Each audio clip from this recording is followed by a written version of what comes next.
Hey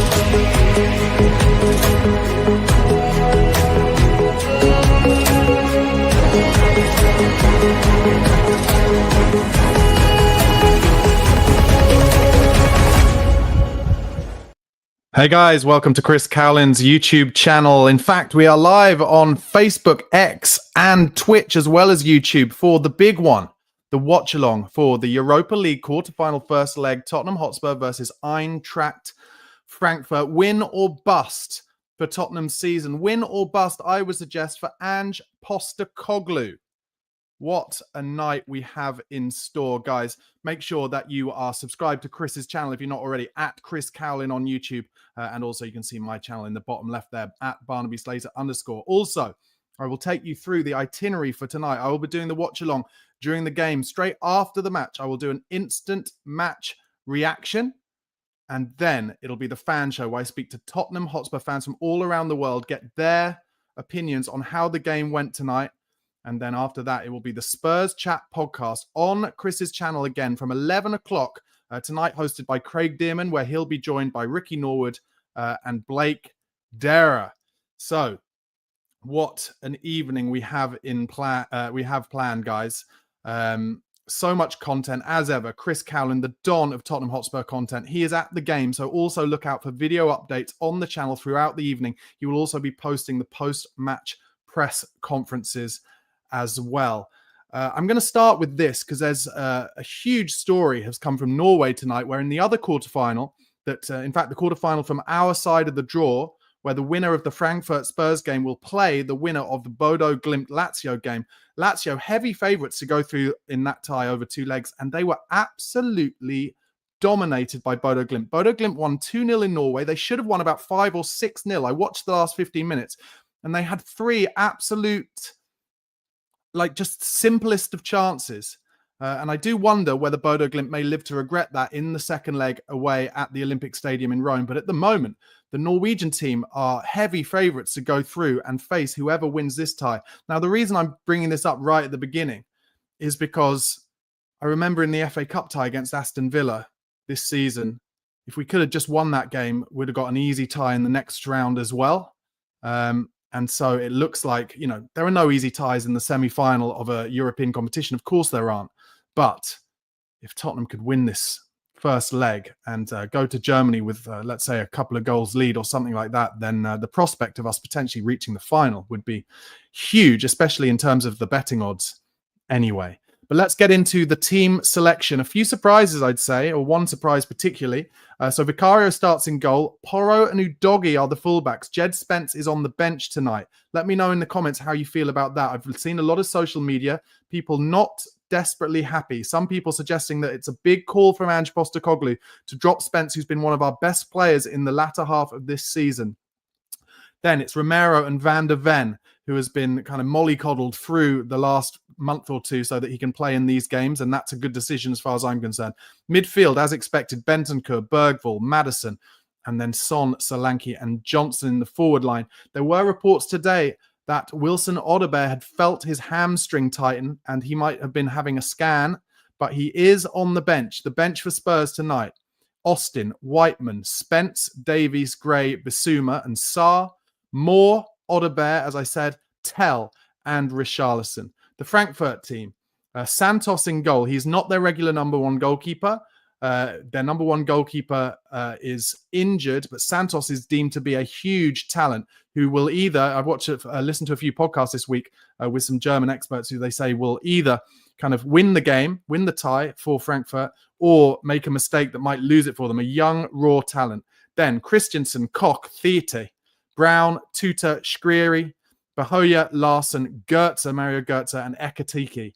The real danger men: Ekatike, Goetze, and Larson and Ekatike are both on the list of plenty of Premier League clubs to potentially come to the Premier League this summer, including apparently Spurs. In terms of the bench, not a great deal that I know about other than Mishi Batshuayi, the ex-Chelsea player, on the bench. So that is a bit of a potential script situation. How do you feel about tonight? How do you feel about Ange Postecoglou's situation? I think it's judgment day for Ange.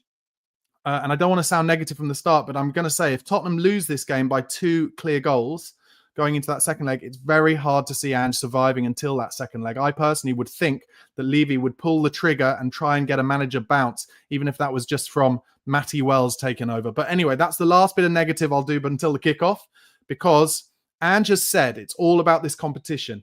Ange has put all his eggs in this basket. Ange has been resting the players like Mickey van der Ven and Romero to a great degree for this competition since they've come back from injuries.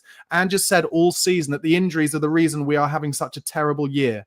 Well, I don't think he can use injuries as an excuse tonight. He's got the team he wants pretty much, other than Kulusevski, other than Danso as they line up in the tunnel. Other than Dragushin, he's got the team that he wants at his disposal, and we need to be at our best tonight. Eintracht Frankfurt are no mugs. Third in the Bundesliga. They won the Europa League a couple of seasons ago. They are a selling club, but a club that know how to win this. And that is why I think Ange Postecoglou has basically picked the team that he could, that was almost closest to the team that played together the first 10 games of last season. I think that's why he's brought Udogi in. Because minus Deki Kulusevski and Pat Matasar, and Bergvall has come in for Sarr because Bergvall's in better form. Minus those players, it is pretty much that team that played in the first 10 games of last season. So a lot of pressure on Udogi to come in and have a good game. Porro's got to be good tonight because they are a pacey team on the counter-attack, Eintracht Frankfurt, and there will be spaces as ever in behind Porro and Udogi. I'm going to try and do, for those of you who are regulars to my watch-alongs, I'm going to try and do something tonight to stop myself from complaining about us leaving the back post open and not stopping crosses. So every time it happens, I'm just going to try and not say anything or laugh. I'm not going to say anything. I'm like a broken record. As the teams come out, I want to try and hear the atmosphere. I wouldn't say it's raucous by any means. I'd say it's kind of slightly reserved, which is a shame.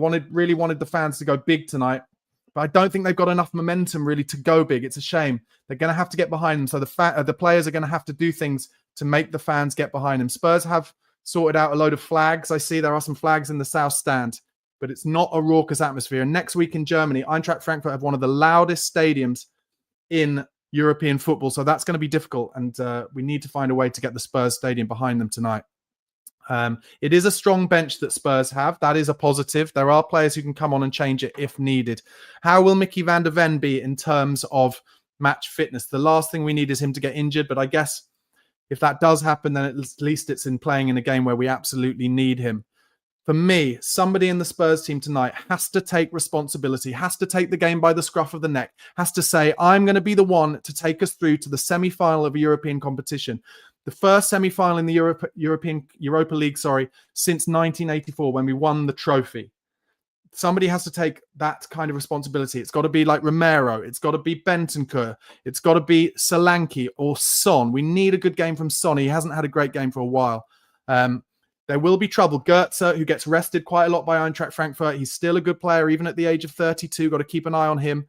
And like I said, Ekitike, a pacey striker who scored a lot of goals this season, has really taken over the mantle from Omar Mamouche since he was sold to Manchester City in January.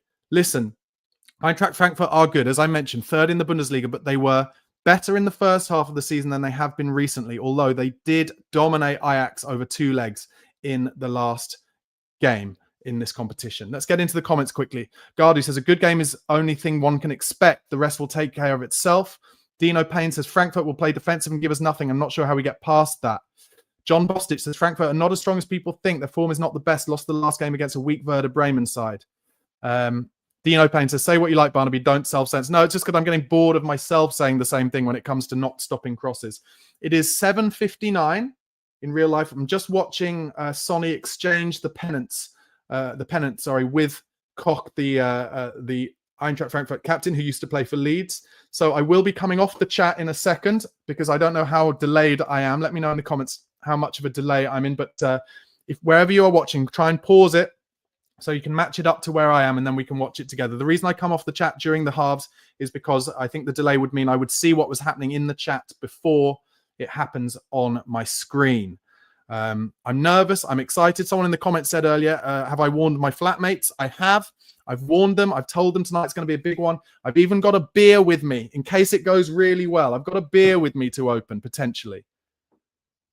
I want this tonight. I need it. Our whole season is coming to it. Okay, Gardu says, seems like I'm about 20 seconds delayed. So guys, just pause your screen for about 20 seconds. The players are in a huddle here. Come on, Spurs. Come on. Just make the most of tonight. Forget about the rest of the season. Play your best game. The fans are trying to get behind them. We're about to kick off. Spurs shooting away from the south stand in the first half, which is their preference, so that we can shoot towards the Kop end second half. And Goetze kicks off the game. Frankfurt going long straight away diagonally towards Udogi. Frankfurt playing in an orange shirt, black shorts, kind of Netherlands-esque kit. And I would say that it is a nervous crowd at the moment, a nervous crowd. It won't be an easy game tonight.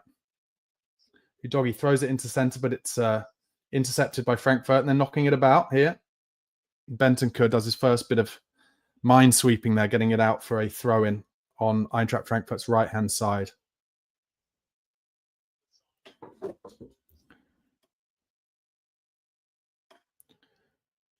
Team set up as expected. Solanke down the middle. Johnson on the right. Sonny on the left. Johnson pressing there. Gets a little foot in.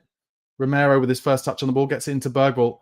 Tries to take it on the half turn to beat his man, but he's tackled there in central midfield by Larson, who's bigger than I expected him to be. Kind of plays in number 6. That's why he's on Tottenham's list, because we know this summer we're looking for number 6s.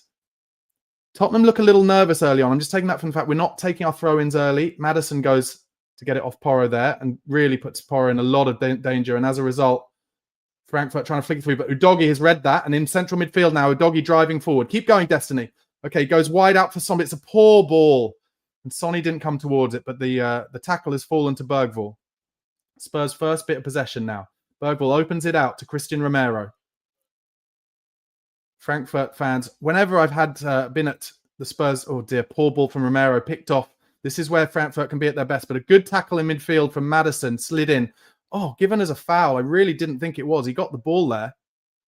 And the Frankfurt player trying to get Maddison booked for that. I was just going to say, whenever I've been at the Tottenham Hotspur Stadium or whenever I went to Wembley when we were playing there, it was a foul actually for Maddison. And actually, I think he's only got away with a booking because it's so early in the game. What I was just trying to say twice is that German fans have always been the loudest. They bring their drums with them and everything. Oh, Frankfurt here. Danger for Spurs. Danger for Spurs. Dealt with by Bentancur. Well. And then slipped into midfield. And a foul on Solanke. Not given by the ref. And Frankfurt have a chance here outside the box. But cleared well by Mickey van der Ven. Scrappy start, first 2 minutes, but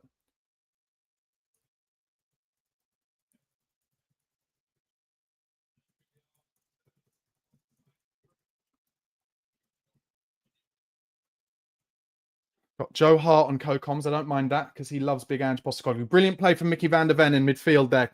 Gets in front of his man. Gives it to Udogi. He's driving down left. Keep going, Destiny. Just drive. Just drive. And he drops it off to Sonny. On the left-hand side now. Gives it back to James Maddison. Frankfurt back in their position. Van der Ven. I love that starting position that Van der Ven gives us. Always kind of 10 yards inside the opposition's half. Romero opens it out to Pedro Porro. Spurs just feeling Frankfurt out here now.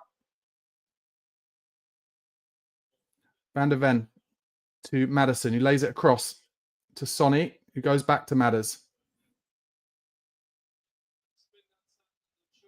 Madders just keeping the ball in midfield and then opens it out to Destiny Udogi. He's been the most involved for Spurs early in this game. 3.5 minutes gone. Van der Ven into Bentancur, gives it straight back to him. And again, straight to Son on the left-hand side. He's got Udogi inside him. Tottenham just not... You can see there's a lack of confidence in the Spurs team because they're not doing anything kind of 1 or 2 touch, really. They're just holding on to the ball. I don't mind it. I'm not saying I mind it. I'm just saying it shows a little bit the importance of the game and a bit of a lack of confidence. But Eintracht not pressing Van der Ven or Romero that hard. So that'll be good for them. Good ball from Van der Ven in between the lines into Romero.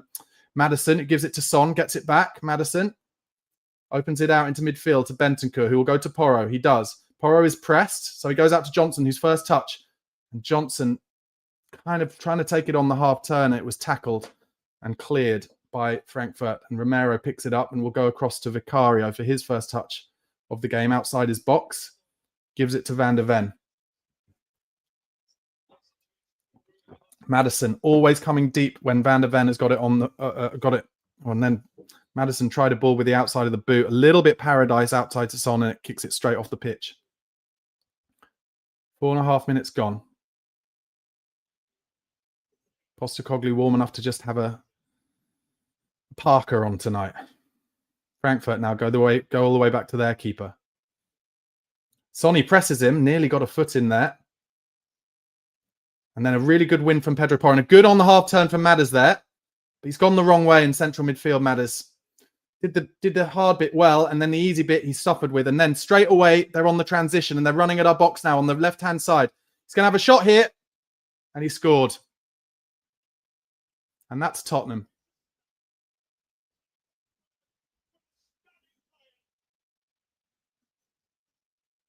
One pass, out wide, and then he's running at the box. Nobody tackles him, cuts inside, bends it into the far corner. And that is Tottenham. Ekatike.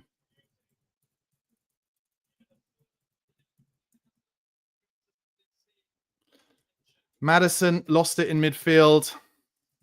Trying to do the hard thing.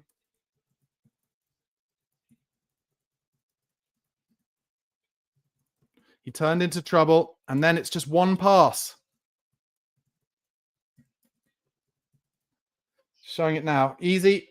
And then literally just one pass straight out to Ekatike. He picks it up 10 yards inside the Spurs half. And then look, nobody coming towards him. Nobody tackle him. Porro drops off him. Drops off. No one goes to the ball. Romero just standing off. Fuck off, Romero. With his hands behind his back. Just shit and pathetic.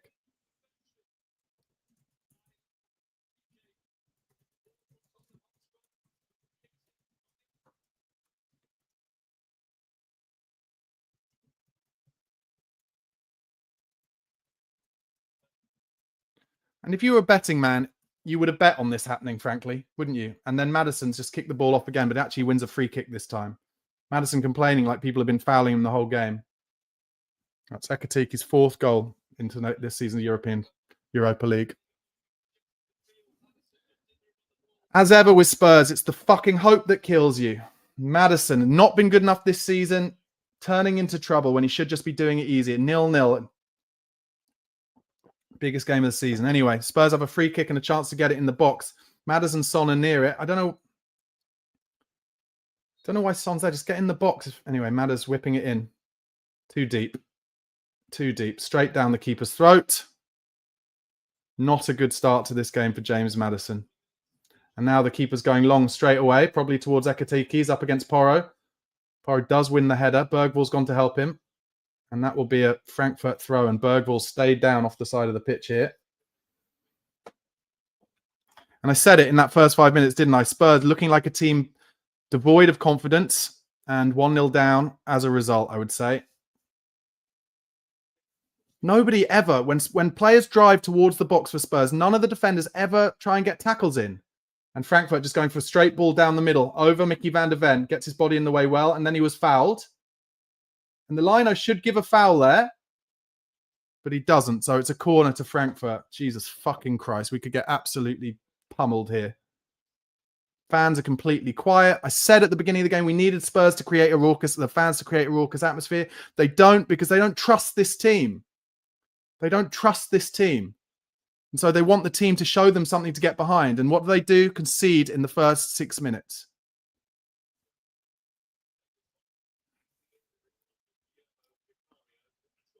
And they're putting bodies around Vicario. They're going to drop it on his head, of course. Cleared at the near post. Larson with a big up and under. And Johnson volleys it back towards his own goal. And that's another corner. Theory fucking me. Spurs are absolutely rattled here.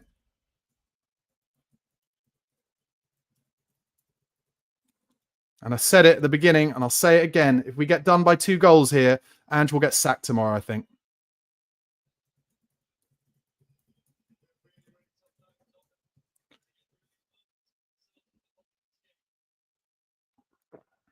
Corner about to come in. Maddison not even looking at the ball.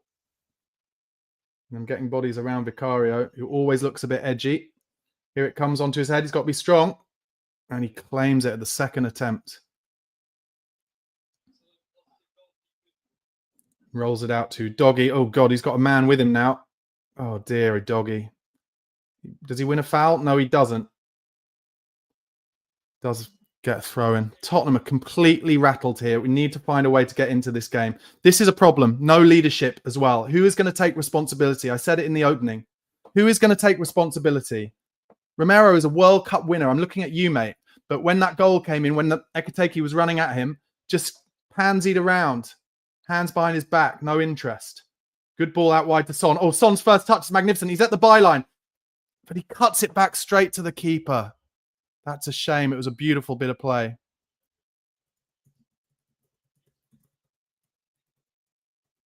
Brilliant ball from Porro.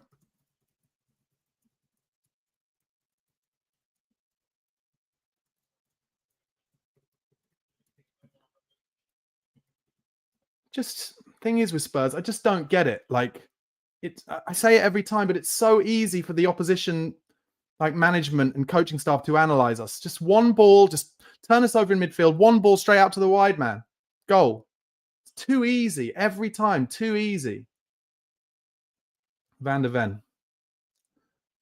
The only good news I can take is that we're 1-0 down early rather than late. You can score too early in these kind of games. I've certainly been the recipient of games where my team has scored early and you think you're going to do it easily, and then later in the game the opposition come back. Udogie out to Son. Plays it inside nicely to Bentancur. Out wide to Maddison now, wide left. Goes back to Son.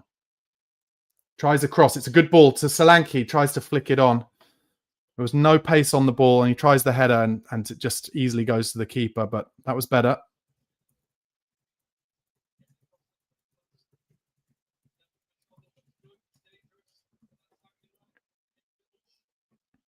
Spurs win it high. That's good. And Maddison cutting through there, but well defended. But that was better from Spurs. Johnson jogging around a bit at the moment. We need to get Johnson in some space. Frankfurt just playing it around. Bergvall's not in this game at the moment. In fact, Spurs' midfield has just been absolutely dissected in two passes, and they're in again. Down the left. A bad touch has let Romero back in. Cross comes in. And Van der Ven clears it for a throw. And the offside flag does go up. One thing that's been talked about, and on a video this week on my channel, Ash from Spurs Kings TV talked about it. Make sure you give Spurs Kings TV a subscribe if you're not already, by the way. Ash is really great. So is Marlon. But one thing he talked about is just how many times Big Ange Postecoglou has to make substitutions at halftime. And that's because he gets it wrong. He gets the game wrong, obviously, or the players aren't playing for him. It's too many times. And right now, if it carries on like this, the same thing will happen, won't it?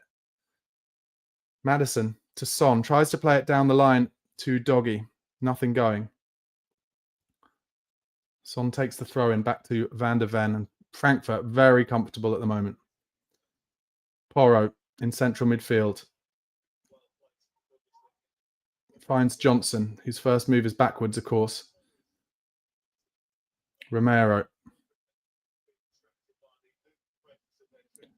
Into Solanke, who tries to turn, but it's a poor touch. And then this is exactly what Frankfurt will want in midfield, but the counter press does stop them from playing a ball forward and getting us in trouble at least. Oh, so far they look so much more organised than us, it has to be said. Romero stops a through ball there. Is the ref's giving a foul, which he didn't give, which he didn't even see in central midfield, just because the player's writhing around. Don't get mugged off, ref.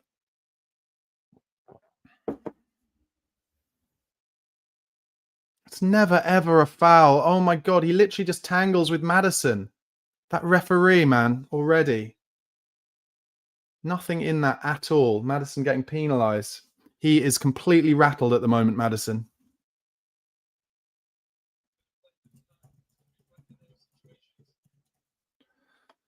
Goes back to their keeper. Johnson this time pressing him, so he goes long.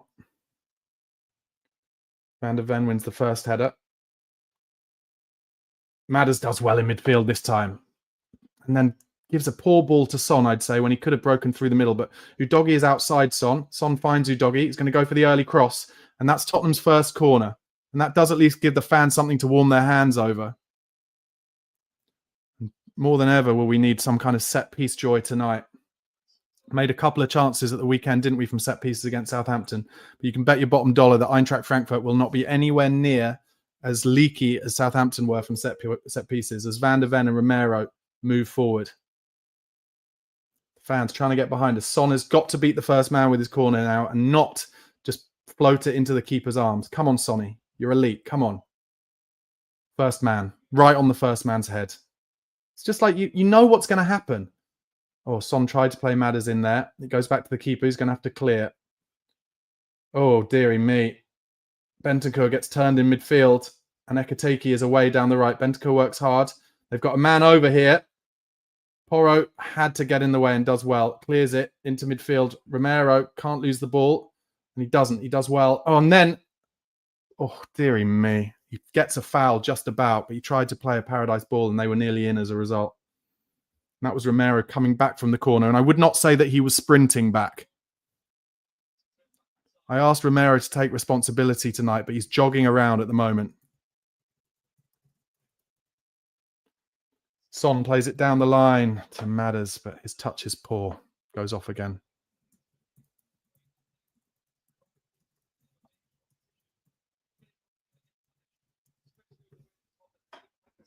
They cut to Daniel Levy for the first time. You got to give it to Levy. He's brave. He shows up, doesn't he? Maddison calling for a foul against him. He's got to be careful because he could have got booked in the first minute. Yeah, that should be a foul on Madders, but Goetze went down as well, and it's Goetze who wins the free kick. Madders slams his hand against the turf. He's had a shocking first 15 minutes, James Maddison. He's very lucky to not be booked, considering the foul he put in the first minute, considering that he just gave some dissent to the referee. Come on, Madders. He's absolutely rocking Madders at the moment. 16 minutes gone. God, do we miss Kulusevski in games like this. And Frankfurt, who had a very deep free kick there, just go high with it, go long. Comes to Doggy, has to clear it. Solanke, how's your touch? Pretty good. Brilliant from Dom Solanke. Now, give it to Sonny. And he does. That was brilliant hold-up play from Dom Solanke. Doggy is getting outside Son now. Give it to a Doggy. Does. Gets to the bar and get it across. Cleared at the near post. Comes to the edge and Bentancur gets a header to the right, but it's cleared. That was better from Spurs. And Romero out-muscled on the halfway line, but Bentancur helps him out. Romero's been out-muscled so much in the last couple of games. You wouldn't see it for him for Argentina, but he doesn't care as much. That is obvious. Spurs win a throw-in in central midfield. Bergvall wanting the ball. Come on, let's get Lucas on the ball a bit more. Him wanting the ball quickly from that throw from Porro has started us off again. Van der Ven now coming through central midfield. Yes, open your legs, Mickey. Plays a nice ball into Solanke in the inside channel. Anyone in the box? Oh! Madders nearly got on that in the box. That was the best bit of play, and it all came from Van der Ven being brave. Lovely ball from Van der Ven to Solanke. Cuts it to the back post. Chance! And I think the defender heads it over the bar. It was chipped up to the far post, and Johnson was right under the bar, and the ref has given a goal kick, but I think that's cleared over the bar. Brilliant play from Solanke twice there. Or maybe Solanke was offside anyway.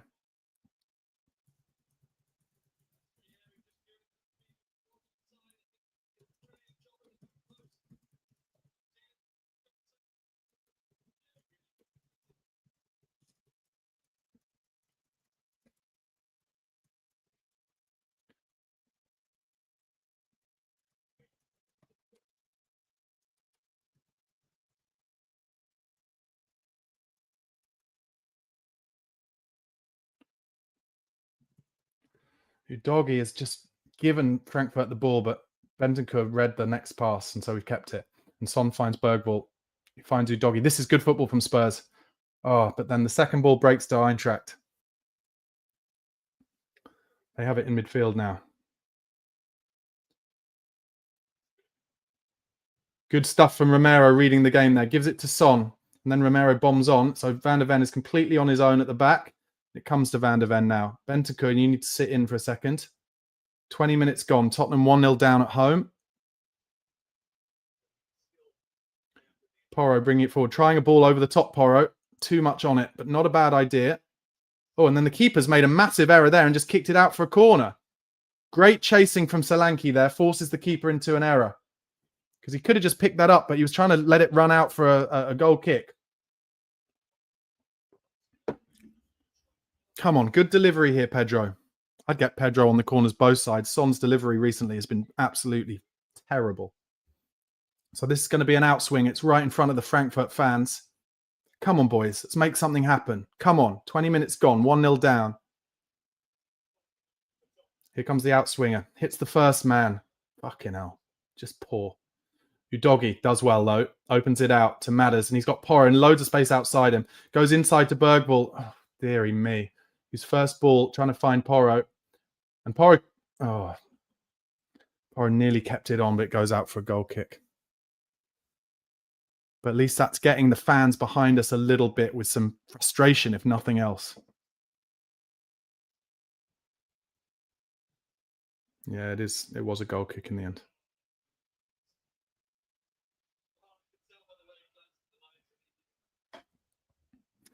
So Frankfurt go long again. They're going very long in this game. Well done, Romero, winning the first one. Bergvall picks it up in midfield, gives it to Johnson, who plays a horrible ball back to Porro, plays it forward to Solanke, and it drops to Frankfurt, who play another one into midfield, and then a really poor header from Bentancur gives it to the fullback, and then a bad foul from Bentancur, trying to make up for it.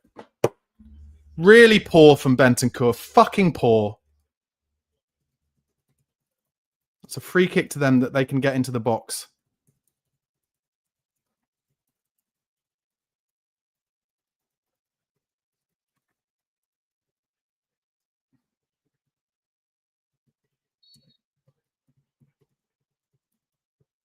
And Spurs at the moment are not playing this like a European game. They're playing it like a Premier League game. And as a result, the ref is giving loads of fouls against them.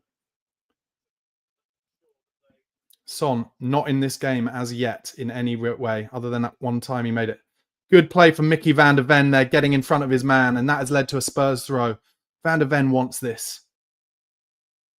Udogi throws it back to Van der Ven. What a player Mickey is. It's a shame that Ekiteke wasn't coming down his side, because I don't think he would have defended as laxly as Romero did. Johnson now gives it back to Porro. Plays it across to Mickey. Goes out wide to Son. He's got a bit more space now. Got a man in front of him now. Cuts inside. Matters into Bentancur, who's got a bit of space around him. Opens it out. Bit of a dodgy ball. Oh, and then Porro. Poor ball straight to Frankfurt, but then he wins it, Porro. Well done. Bergvall gives it to Doggy. Gives it back now to Bentancur in midfield. So many bodies narrow in this midfield for both teams. But they know that Tottenham don't have the kind of accelerative pace out wide to damage them, so they don't mind the ball coming out wide to Son and Johnson. Good ball in between the lines. Ball down the side to Solanke, and that's going to be a goal kick. Solanke was pushed over, but you're never going to win that as a penalty. I like those little balls in between the lines. Spurs at the moment do not have a player like Ekiteke who's going to score a goal like that. And also, Frankfurt just defend those situations way better. By the time he had his shot, Ekiteke, there were 4 Spurs players around them, but none of them anywhere near enough to block the shot. Absolutely diabolical. Udogi, wide left. Goes back to Bentancur. He plays it across to Romero. He's got Bergvall with him inside. Bergvall takes it on the half turn. Plays it a little bit behind Porro. And then Porro gives it back to Bergvall, who gives it to Johnson out wide right. Johnson's going to try and get a cross in here. It's just over Solanke. Udogi does well outside the box. That hits the ref. That should be a Spurs ball. Should be a Spurs ball. If he gives this to Frankfurt, it's an absolute joke, because that clearance was going to Spurs. Jesus fucking Christ. This referee. Frankfurt play it down the line. Romero. Yeah, turns away, does well, goes to Vicario.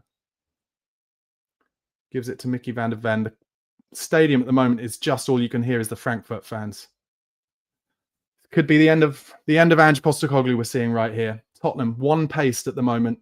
Nervous, one-paced, lacking confidence. Frankfurt know exactly what they're doing. Knew that they would score a goal like they did. Probably didn't know it would come as early as it did, but who cares? Son, again, showing as he tries to cut inside on his man from the left that he doesn't have the pace that he used to get away from that man. And Odebear is on the bench. Romero plays it out to Johnson. Johnson back to Romero. This is all very comfortable for Frankfurt at the moment. But that's a good ball. Johnson now running it down the sides. Tries to take on his man. Nearly wins a corner, but it's a throw-in. But that was good from Johnson. Good to see him actually running at his man. Porro throws it to Bergvall, who gets it back to Porro, and that's another throw to Spurs. Frankfurt already giving it the olays to their fans, getting them to be louder. Hate that. Spurs jogging about like they have all season. Nobody taking responsibility. Mickey van der Ven maybe only. Udogie working hard, but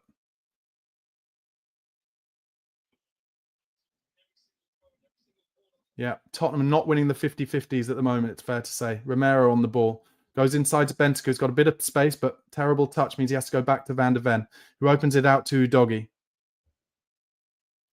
Son. Tries a little dink over top. A good ball, actually, to Solanke in the inside left position. Holds it up. Goes back to Madders. Gets to the byline. Good stuff, Madders. Goal! Come on! Madders from the byline. Cuts it back. And Pedro Porro with the Cruyff flick. And by fuck did we need that. Brilliant from Madders. Makes up for his poor start. Got to the byline. Cuts it back. And Porro with the ball behind it. Flicks it into the net.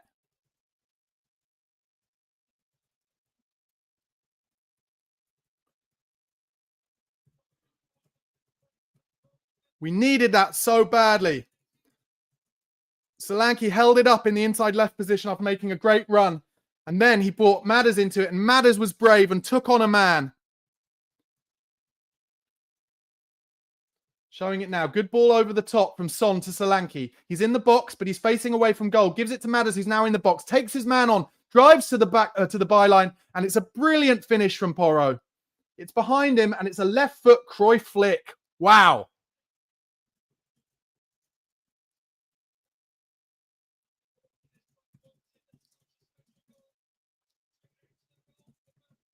Now, Spurs. Now. Come on.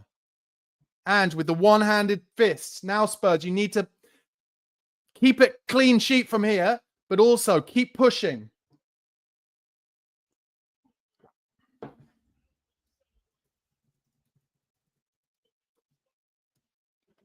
the Frankfurt players are shouting at each other. But Spurs now letting Frankfurt in down the left-hand side. And now they're in down the middle. And there's a player at the back post. Here we go. Fronting up Udogie.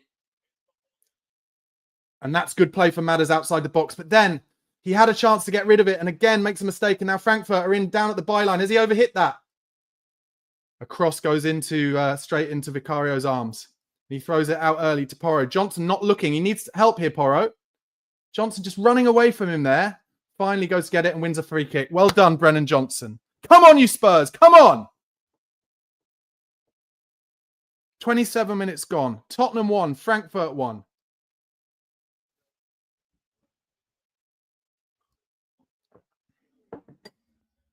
Romero. Opens it out to Van der Ven, who's got Udogie with him, who has Madders in the half space. Finds him on the left-hand side. Madders goes down the line to Son. He plays it inside to Udogie. Good first touch from Destiny. Gives it back to Madders. That's better from Spurs. And Madders goes to Udogie down the line. He waits and gives it back to Madders. Madders needed that. He had such a poor first 15 minutes to this game, but he was totally responsible for that goal. Great ball between the lines into Porro, who could have put Johnson in. Chance for Porro to cross. It goes to the back post. Oh, and Sonny ran away from it. It comes to Madders. He didn't want to get involved in a 50-50 header there, Son.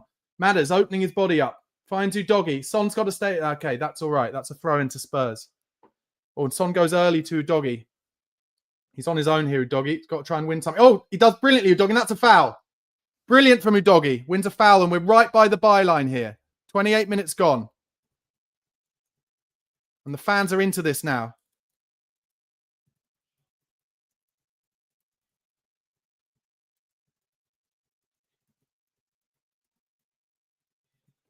And Madders is on this one. He's pushing Sonny away. Listen, as far as I'm concerned, when you have a situation like this, if Madders is going to take it, Son should move away and make another man in the box. He's standing next to him, and I don't know why they do that. I really don't know. It's like they're talking about it. Now move away and give him a separate option in the box. Okay, now he's gone short to him. And Sonny. Oh my God. Madders touches it short to Son. And Son, when we've got momentum and a chance to drive towards the box, I don't know if he's shooting. I don't know what he's doing, but he put it in row Z.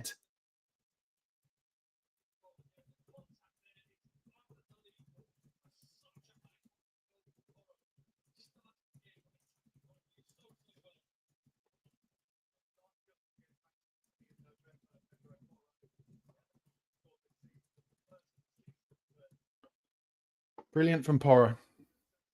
Bergvall pressing them all the way back. Oh, nearly put them in trouble there. Lovely stuff from Lucas, who hasn't been in this game much at the moment, but he's showing energy. Van der Ven was fouled there massively. The ref gives nothing, but he gets his head on it, goes out for Frankfurt throw. And Van der Ven having a go at the liner there. It was definitely a foul. He's being pushed. Just to say, Bergvall, if he gets booked, would be suspended from the second leg, as would Yves Bissouma. Bissouma on the bench, of course. Sonny looking weirdly leggy in this game already. Frankfurt play it out wide left. They try a ball in between the lines and it hits Romero's hand. Fucking Christian Romero. And then he punches the ball at the floor, which would get you a booking in the yellow card in the Premier League. Fucking Romero, man.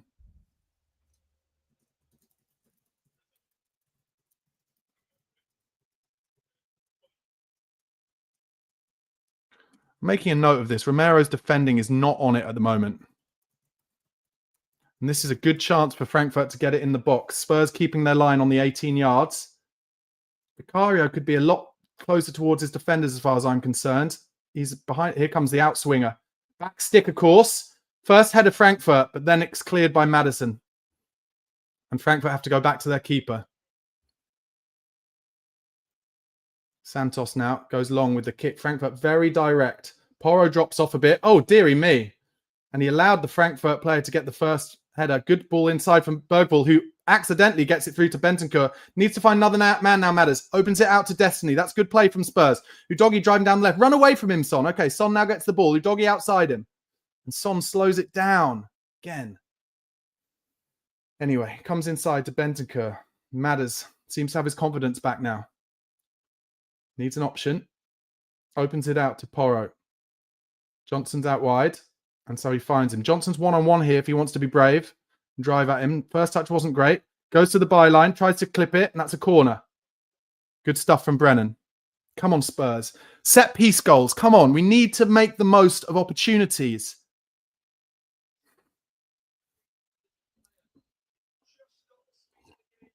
Come on, Pedro. Let's have a better delivery this time than the first one.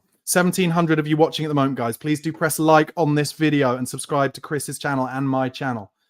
Outswinger coming in from Pedro Porro. We've got Mickey in the box. We've got Christian Romero in the box. Here it comes. It's a better delivery. Cleared first ball from Frankfurt. Comes out to Udogie. Plays it to Son, who dinks it over the top, but no Spurs player running from deep, and it goes all the way through to the keeper. It's a shame. No midfielder thinking of running from deep there, because that was a good delivery from Son. Frankfurt play this one short to their centre half. He opens it out to the right back. Sonny working. And then they play a ball over the top to their left-sided centre half. And now Brennan Johnson's going to have to do a big old doggy to the fullback. And he's working hard, Brennan. Frankfurt just in their own half here. Son pressing the centre half. And that's too easy. Comes to the right back. But that's good from Romero. Steps in. Plays a good ball into... Oh, my God. Spurs. Honestly. And the crowd are all angry at that. We'd actually broken through the press. And I don't know who it was. If it was Solanke or Bentancur. He was facing... You know, he's back to goal. And he could have taken it on the half turn. And we would have been in at them. But instead, he goes backwards. I do not know why, for the life of me. And put ourselves almost in trouble again. Bentancur up against two in midfield there. Romero gets the ball down on his chest, does well. And Bentancur opens it out to Porro, who needs an option. So he goes back to Vicario. And Vicario is being pressed here, so he's got to be careful. Opens it out to Van der Ven. Takes it on his left foot. Plays it inside to Madders. Good on the half turn for Madders. He can't lose the ball here, though, Madders. Goes down the line to Son, who plays the most bizarre ball and then just stops. Jesus Christ, Spurs. Frankfurt in a good position now. And they've beaten Porro. And they're driving at us again. Brown that was. And they're in down the left now with Ekitike. He's going to have another shot here. Good defending from Spurs, but Frankfurt still getting the ball. Spurs defenders are so... Anyway, Frankfurt have it on the left. 34 minutes gone. Tottenham get away with one there. The German fans are the ones you can hear again now. Oh, and Udogie dives in. Christensen on the right now. They're just knocking it about. Spurs pressing them back to the halfway line. So easy for them to beat Son right to the fullback. Madders having to work, and they're in down the right. Running at Van der Ven, who's out of position, but Bergwall's in a good place. And gives a great pass to Madders. Don't turn back, Madders. In the end, he gives it to Son. He gives it back to Madders. He's got a bit more time now. And tries the big ball over the top to Johnson, but it goes through to the keeper. Frustrating.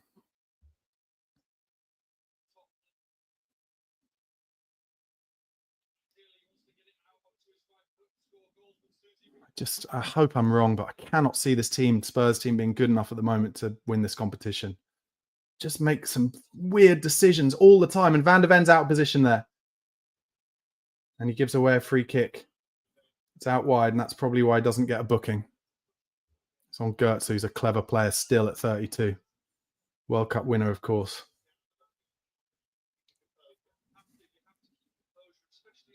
"36 minutes gone.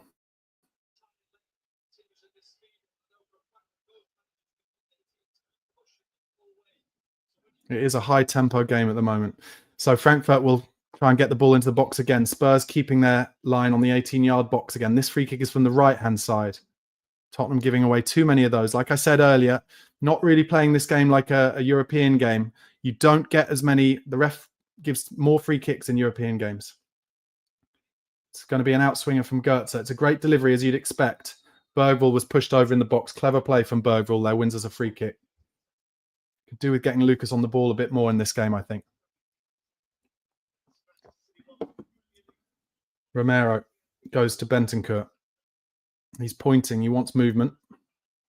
Goes out wide to Doggy. He goes down the line to Son. Son has had this ball in this position so many times, and he's pressed straight away and has to always go back to Doggy. But Son comes a bit deeper this time. Drops it off to Van der Ven, who lays it across to Romero. Spurs pretty static when we have the ball, like in our positions. Not a lot of movement in between the lines. Van der Ven now. Some of our best players come from Van der Ven breaking forward so far. Gives it to Son. Goes inside. Madders does well on the half turn to find a bit of space for himself. Gives it to Bergwall. Good first time ball back to Bentancur. He turns the wrong way, Bentancur.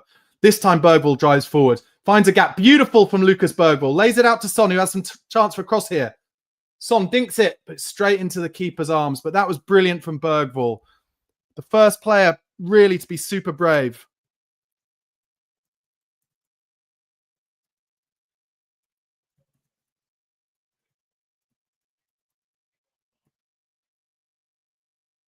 Oh, good stuff from Bentancur and Udogie there. Breaks to Son, who does well in a 50-50 to win a throw for Spurs.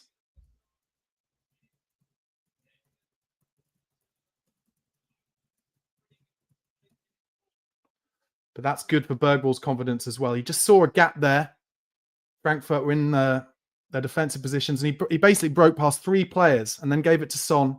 And Son, unfortunately, just chipped his cross straight up. Romero with a beautiful ball over the top to Maddison. Takes it on his chest, but he's off balance. Beautiful from Romero. Good stuff from Madders. Unfortunate. But that's good. That shows Frankfurt that we're going to change things up at times. Oh, dear. Big trouble here. Oh, and Porro does well to win a free kick in central midfield. He kind of went over the top of his man to try and win the header. I don't think the Frankfurt player Brown could have done a lot about it. And they would have been in down the left if the ref doesn't give a free kick here. Oh, it is a nudge while Porro's in the air, actually. And he lands very awkwardly on his head. Yeah, that was good refereeing. And Porro's up quickly. Good lad. 39 minutes gone. Come on, Spurs.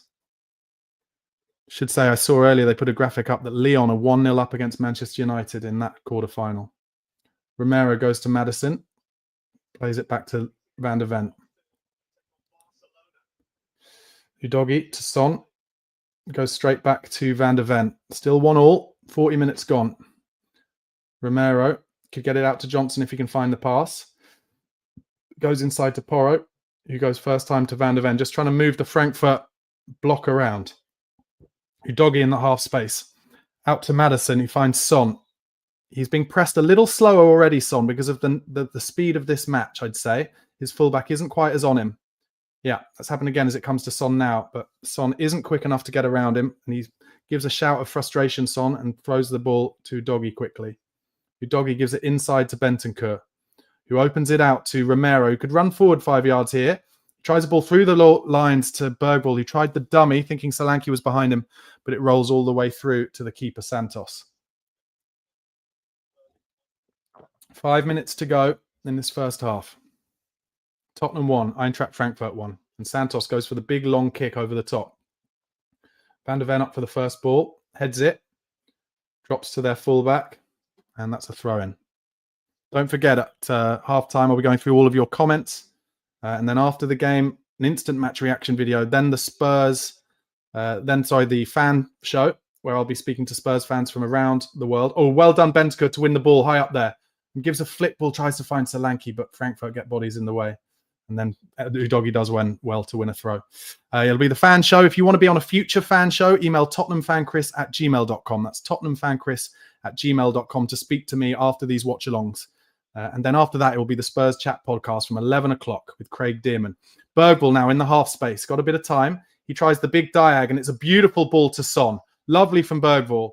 Son gives it to Udogie in the half space. Opens it out to Bentancur. Just playing it across there to Porro, to Romero again. But we've allowed ourselves to be pushed back. And we're going back towards back to Vicario there. That's a shame. But we're keeping the ball. And we're moving Frankfurt around. Don't do anything stupid here, Vic. He goes down the middle, and it was a good ball to Bentancur, who finds Van der Ven and Udogie. Gives it to Madison, who's got a bit of space around him. Looking for some movement. Udogie gives him an option. Udogie goes to Son, and Udogie makes the second movement down the line. Son, who's not really in this game at the moment, gives it to Madders. But Son did play that beautiful ball, didn't he, to Solanke that started the move for the equalizer, to be fair. Romero, looking for movement, has to go back to Vicario. Vicario now being pressed by Goetze, but Bergvall gives him a good option down the middle, and Bergvall's got time. Go on, keep driving, Bergvall. Gives a good ball in between the lines to Madders. Does well with his body there. He's looking for the big ball over to Johnson, but it wasn't quite on. In fact, Porro was out there as well, but Madders keeps it and goes to Udogie. Comes to Sonny now. He's got a lot of space. Udogie tried to offer him a run, but well defended. Madders playing the quarterback role at the moment. Bentancur opens it out to Romero. He's got a lot of space in front of him. Drive. He does. Oh, and then plays a horrible pass, and Romero is now miles out of position. And Bentancur actually flicks it off the Frankfurt player. That should be a Spurs throw. But good covering from Bentancur there, as Romero played a poor ball.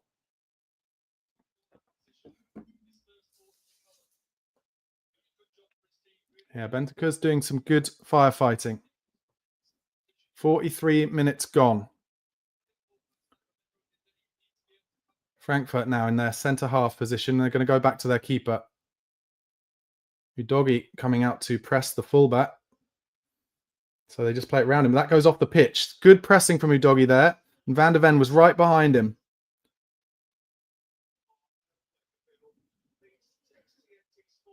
Udogie with the throw. Goes back to Bentancur, who will give this across to Romero, I would have thought. No, comes to Van der Ven instead on his left.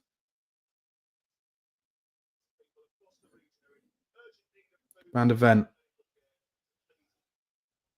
Yes, good ball in between the lines. And that's a foul on Madison, not given by the referee. And one pass has put Frankfurt in a great position. And Udogie working back. And good body position from Udogie means that Frankfurt have to go backwards. I felt that was a foul on Madison, but he's getting nothing from the referee tonight. Nothing at all. And Frankfurt now opening it out in central midfield. Larson. He goes to the wide left.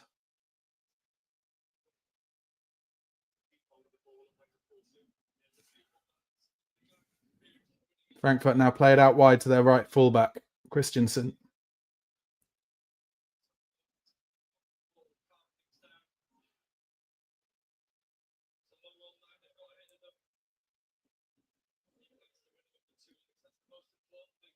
Solanke working hard. Frankfurt have been moving it around for the last minute or so quite comfortably. They'll be pretty comfortable with how this has gone first half. Now they're just playing it a bit short and they have to go back to their keeper because of the press from Bergvall. Santos opens it to his centre half. Solanke working hard. And then the centre half plays a good ball in between the lines into midfield. And now they're in down the left. And they are 4-on-2. They are 4-on-2. What the fuck is going on? And Vicario has to make a save. But that, I'm sorry, that is fucking embarrassing. Embarrassing. And that's half time. How can it possibly be that easy? And Porro has his head in his hand. Spurs should be 2-1 down. Just 2 passes led to a 4-on-2 for Eintracht Frankfurt. And it wasn't like they had to play magic passes round the corner or anything. It was just a couple of decent balls. And that was Ange Ball being Ange Balled. Deary me. Honestly, that's half time. Tottenham Hotspur 1, Eintracht Frankfurt 1. I'm sorry to be negative, but at the elite level, and this isn't even the Champions League, but this, I would class it as the elite level. It cannot be that easy. It just cannot be that easy, can it? Deary me. Anyway, guys, make sure you are subscribing to Chris's YouTube channel if you're not already, at Chris Cowlin. And then you can see my YouTube channel at the bottom there as well, at Barnaby Slater _. I'll go through minute by minute. Second minute, I've just made a note. Scrappy start. Frankfurt nearly got to the have a shot on the edge of the box. And in fact, it was in the second minute that I first saw what I've seen so many times for Spurs this season. Just that when opposition teams get towards the our 18-yard box, our defenders just afraid to engage. And that came to haunt us in the 5th minute. I've written, goal Ekiteke, classic Tottenham. Maddison loses it in midfield trying to be clever. He turns the wrong way, turns into players when he should turn it out and do the easy thing. Then just one pass, literally one pass from their defensive midfield position to Ekiteke, who's 10 yards inside the Spurs half. And then he just drives, not at like supreme pace, but he drives towards Pedro Porro. Pedro Porro should be showing him the line. He doesn't. He shows him inside. Neither Romero or Van der Ven or Bentancur or anyone goes anywhere near him until he gets to about 19 yards out and he bends it round the defenders into the far corner. Totally too easy. Totally Tottenham. 8th minute, I've made a note. Tottenham completely rattled. 2 corners in quick succession for Frankfurt. Then the first bit of good play for Spurs. Sonny got to the byline after a brilliant crossfield ball from Porro. He cut it back straight into the arms of Santos, the keeper. But that was a kind of forebearer for Tottenham's goal later in the half as we got to the byline for the first time. Solanke had a header straight at the keeper in the 11th minute. There was no pace on the cross from Son, though, so it just dribbled into his hands. Made a note in the 13th minute. Madders just completely rattled. He gave away a slide-in foul in the first minute that arguably later in the game would have seen him booked. He gave it away for the goal. He kicked the ball off a couple of times. That first 15, 20 minutes, really poor. 15th minute, I've made a note. Romero just jogging around at the moment. Need him to take responsibility. His defending hasn't been great in this half. He's been muscled off the ball a few times. Also, in terms of what he does best, his ball play with the football, he's given it away a few times. He's just, like, I'll say it again, it frustrates me, but he's just not as bothered about playing for Spurs as he is as playing from Argentina. It's frustrating. Then the 17th minute, brilliant from Solanke twice in quick succession. His hold-up play first was brilliant. And then he got the ball in the inside left channel, chips a ball to the back post where Johnson is coming in. It's actually good defending at the back post, heads it over his own bar, but it would have been given as offside anyway. 20th minute, poor from Bentancur in midfield. First, he heads a ball that he should be just getting height on because there are loads of men around him, straight to the Frankfurt fullback. And then in trying to chase his mistake, gives away a foul. And the referee has been giving a lot of fouls in this first half, more to Frankfurt, I'd say, than to Spurs. And Spurs need to be a little bit cleverer, I think, in terms of realizing this is a European game. These fouls are not going to be kind of played on through like they are in the Premier League quite as often. Then in the 25th minute, the equalizer. Brilliant from Pedro Porro. But Solanke started it. A great run into the inside left position. He holds it up. It was a good pass to him from Sonny, by the way. Holds it up, back to goal, gives it to Maddison, who then shows some bravery, beats a man, gets to the byline, cuts it back, and Porro makes a great run across the box. It's a little bit behind him, so it takes enormous skill to kind of Cruyff flick it in from behind his body, and that made it 1-1. Then the 28th minute, brilliant from Destiny Udogie, wins a foul trying to beat 2 men at the byline. We had a good opportunity We take the free kick short from the byline. It goes to Son. And the best way I can describe what he did, and he's not had a great half, Sonny, apart from that pass. It was brilliant to set up Solanke's hold-up play for the goal. I guess from the angle, Son, from this short free kick, is trying to do a kind of cross shot, put loads of pace on it, but he hits it straight into row Z. And we had momentum at that time because we just scored the goal. The crowd were behind us, and it really kind of let the air out of the balloon. Really disappointing. 30th minute, Romero handball, free kick Frankfurt outside of the box. And I've just made a note there again, defending not on it for Romero at the moment. 37th minute, almost the best bit of play in midfield from Spurs. Bergvall took a risk, saw a gap, broke past 3 players. He gives it to Son, and unfortunately, Son's left foot cross goes straight into the arms of Santos, the keeper. That was poor from him, but great from Bergvall.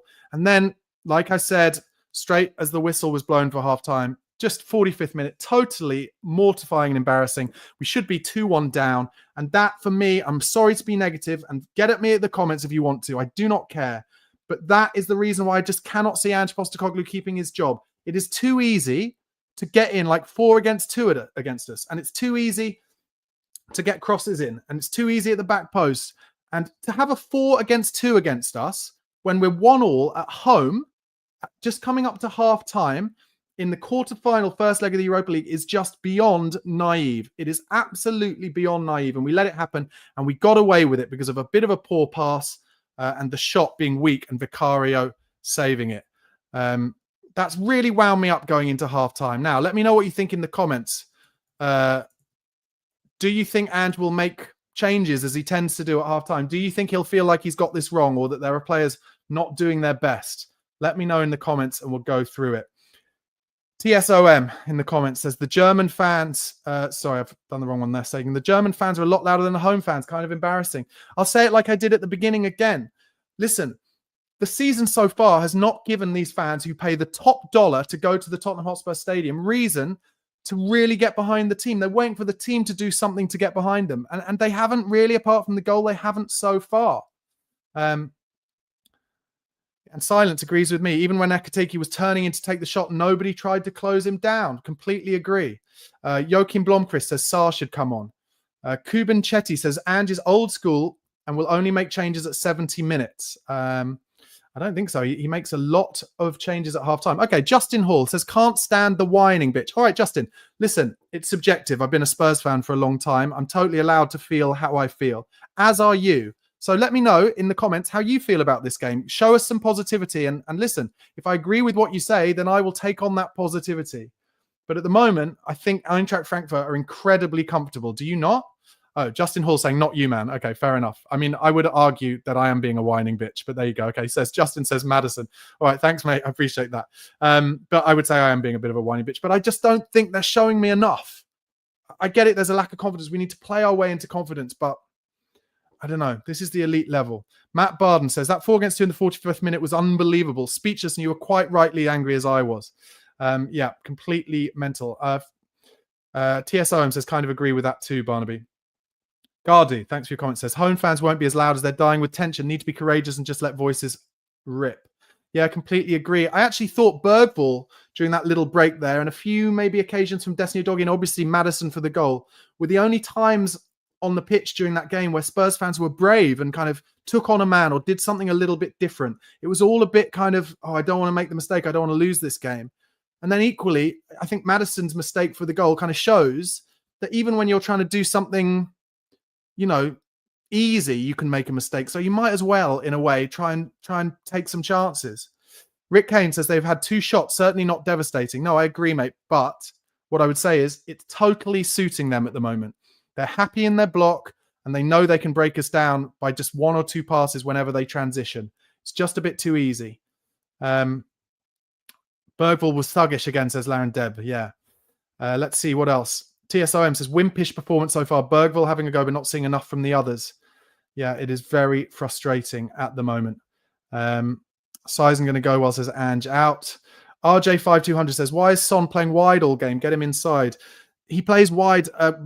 Basically, Ange Postecoglou wants his wide men to be getting chalk on their boots the whole time.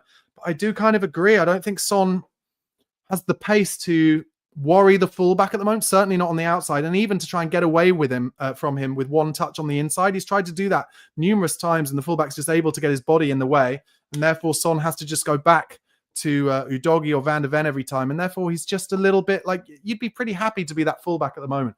The only hope we can have, I think, is that we can get Sonny in positions to get those crosses in, or maybe to get a shot in his kind of trademark position on the inside left into the top left-hand corner. But at the moment, I'd have to say that Son is likely to be one of the first to be taken off, I would say. Epec20 said earlier on, Romero has been poor for years. I mean, I'd say he's definitely been injured for years, but he hasn't played enough games. Kevin 40K said, we're still in this. Bossing possession, creating chances. It'll come. Believe. To dare is to do. I want to believe. I want to believe. I hope you're right. There's still 45 minutes of this game to go. Obviously, it's better than it was in that first 5 minutes. After that first 5 minutes when they scored the first goal. I think we need 2 goals to take to Germany, because they'll have a huge support behind them in Germany and they'll be raucous. And Spurs have really collapsed, mentally collapsed and disintegrated in those positions this season, mostly. I hope I can be proven wrong. I don't think that actually Frankfurt will play a great deal differently at home. They'll just have a bit more energy about them, and Spurs probably won't be as comfortable being on the front foot. But look, who knows? I think we need 2 clear goals, but at the moment, the way it's going, frankly, I just want to not be losing at the end of this game. Malcolm Knight says, Romero's not been the same player since he came back from his injury. Let him leave. I just don't know who's going to pay the money it would take Daniel Levy to accept. Because those teams, if it's Atletico or Real Madrid, will say, well, you know, he's only played, 14 games this season. We're not going to pay £80 million for him. Bit of a harsh one here. AJ says, part of me hopes we lose, so we've been off that Aussie. I don't hope we lose. I do not hope we lose. William P said, Maddison has had a few good touches, but too weak on the ball. I do think Maddison is giving his all. I will say that. He had a very, very difficult first 20 minutes, but he is trying to get on the ball. He is trying to play in that quarterback role. And he is coming to get it off Vicario and off the back four, as is Bergvall. So we need Madders. We need him to get into this game. Come on, Madders. Use that hair transplant of yours. TSOM says, maybe Big Dom can't head the ball, which is why crosses never go into him. Gardu says, the players are actually quite decent. Everyone knows the stakes behind these Europa games. Maybe that's making them tight and less exuberant. That's where fan voice will cool them off. Yeah, completely agree. Completely agree. Really lovely point. One of our regulars. Top man, top commenter. Really appreciate it.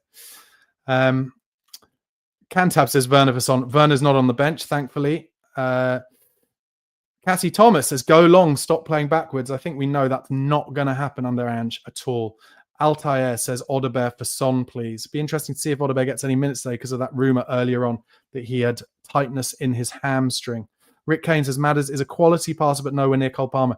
Cole Palmer has certainly absolutely jumped ahead of James Maddison in the last year or two as a player in the Premier League. It's so stressful watching Spurs, isn't it? I mean, I guess it's good to feel something in those Premier League games over the last few months. I haven't felt anything, but we just need something big to happen for them to get the confidence flowing through them like it was in the first 10 games of last season. You cannot tell me, I'm happy for you to try and tell me in the comments, but you cannot tell me they fully believe in the Ange system because they're not trying the things that they were in the first 10 games of last season. I was at the Liverpool game in that first 10 games of last season, and the triangles between Maddison and Udogie and Porro in the centre of midfield, we were just knocking it around Liverpool. They were all so confident, but it's a mixture of them not having confidence, and I think opposition teams just knowing how to get those middle areas of the pitch completely swallowed up with players. Therefore, Tottenham not being allowed to have extra men and allowing us to have free men out wide. Cantab says, we just lack confidence. That's all. Silence says, I'm afraid of the second leg. Rick Kane says, take a deep breath, Barnaby. We're still alive. Malcolm Knight says, it's never easy being a Spurs fan. That is the truth.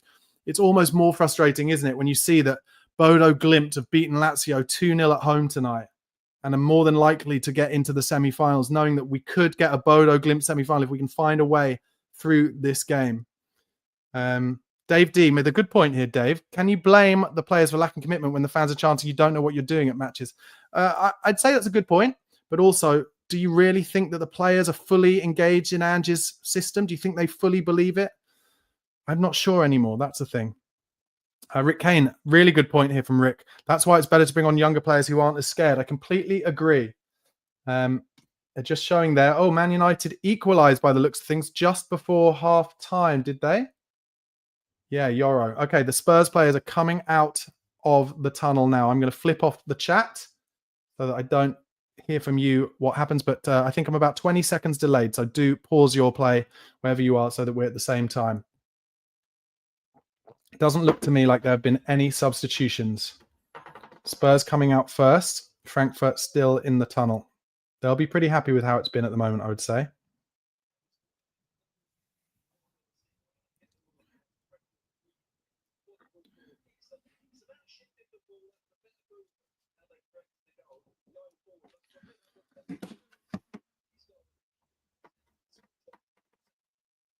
Just maybe I'm being cliche, but I just think Eintracht Frankfurt look more of a team than Spurs do at the moment. They seem to know what they're doing a bit more. They know their jobs.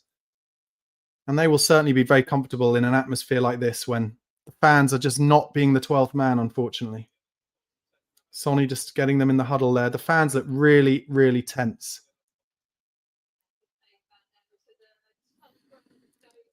Oof. I'm only cracking open the beer, guys, if we go 3-1 up or a lead of 2 clear goals.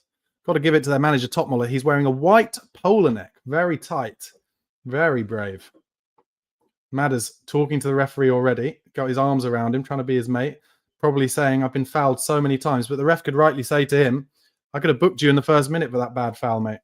So first of all, Spurs are going to do what they do in every game now. They're going to knock it back to Van der Ven, who's going to play a big long ball that I dare say Tottenham won't win the first one. Here it goes. The big diagonal ball up towards Solanke, who actually flicked it onto Johnson. That was pretty good. And Bergvall wins it. This is a good position for Spurs on the right now. Bergvall plays it in. Oh, dearie me. Played it into Johnson, who had so much space. And he tried a back heel when he should have just held it up, taking it to the byline. Anyway, Bergvall then helped him out. And that is an Eintracht throw in their left back position. Johnson had so much space there. He's not really been in this game so far, but you wouldn't bet against him doing Johnson things and popping up at the far post if we get a chance on the break. Although you can't imagine Frankfurt really giving much room in behind, can you? Bentancur does well. Oh, and then turns the wrong way. And he's fouled. Good refereeing there. He's had a good game so far, Rodrigo.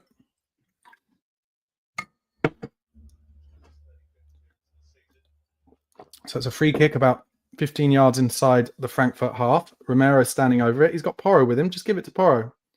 In fact, he goes between the lines to Bergvall. Yeah, too much pressure on Bergvall there. And then Bentancur comes and fouls in midfield. Romero, I'm not sure that was the best ball from Romero from the free kick there. Bergvall was surrounded, really. Anyway, they take it quickly, Frankfurt. And Solanke, as ever, doing endless doggy work. And Frankfurt go down the line in the channel, but that'll come straight through to Vicario because of the high line. And he goes early to Romero. Porro telling him to bring it. Romero wants to go something direct there, but it's not on, so he opens it out to Van der Ven, who has Udogie outside him. Goes to Udogie. Maddison's made a little run in the half space. He got it off Udogie. Cuts inside Madders. Beats his man. Brilliant from Madders.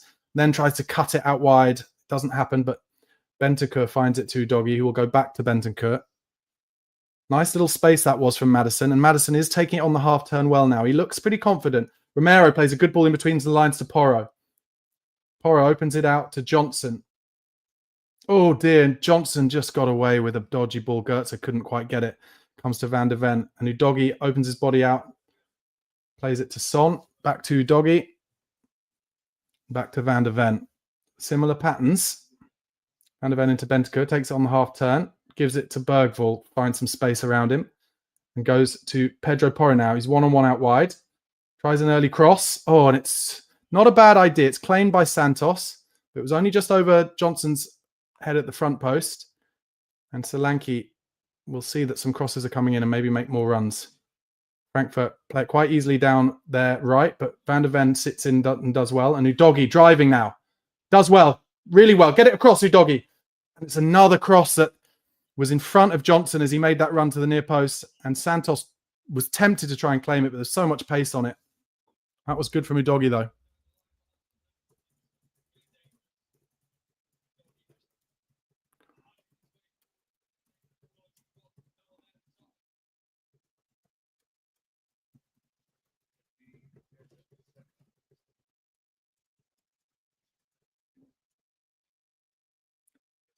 All Spurs' goals seem to just involve the same thing, getting to the byline and crosses. We need something else. We need some set pieces. Good strength from Solanke there. Just loses out, unfortunately. And Frankfurt get it out wide to their fullback. And Sonny's going to have to work here.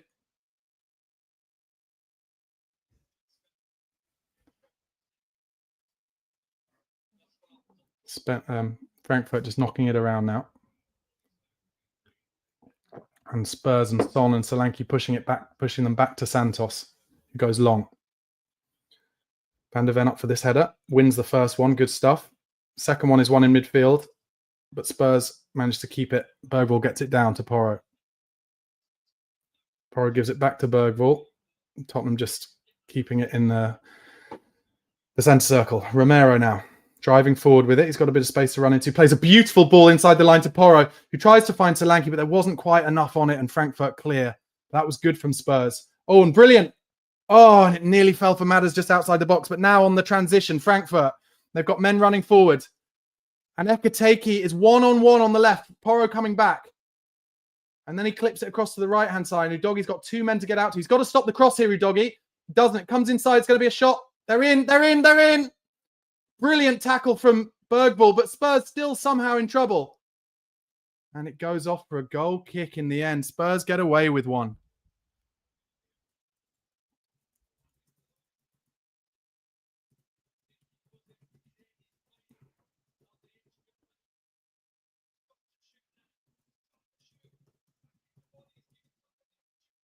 Oh, and Spurs are giving it away straight away. And an early cross to the back post, but Udogie is there.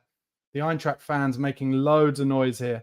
Udogie's on his own in the corner, needs help. Van der Ven gets it off him, and he has to go long. Good defending from Van der Ven there. And actually, Solanke gets on the end of it and is fouled. Well done, Dom Solanke.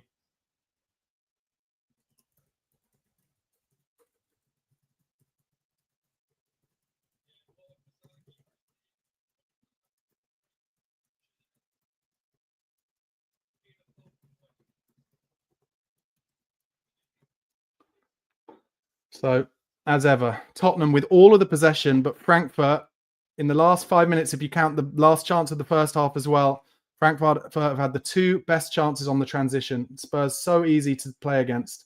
Bergvall now driving down the line. Good lad, Bergvall. Ooh, I thought that was a foul, but it's not given. But good play from Bentancur to chase it up. And then good pressing from Bergvall. And that's the kind of thing that will get the fans behind you. Working hard to block passes, to block balls down the line. 51 minutes gone. I love Lucas Bergvall.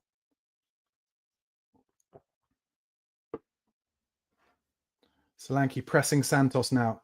Oh, Santos passes it straight to Son.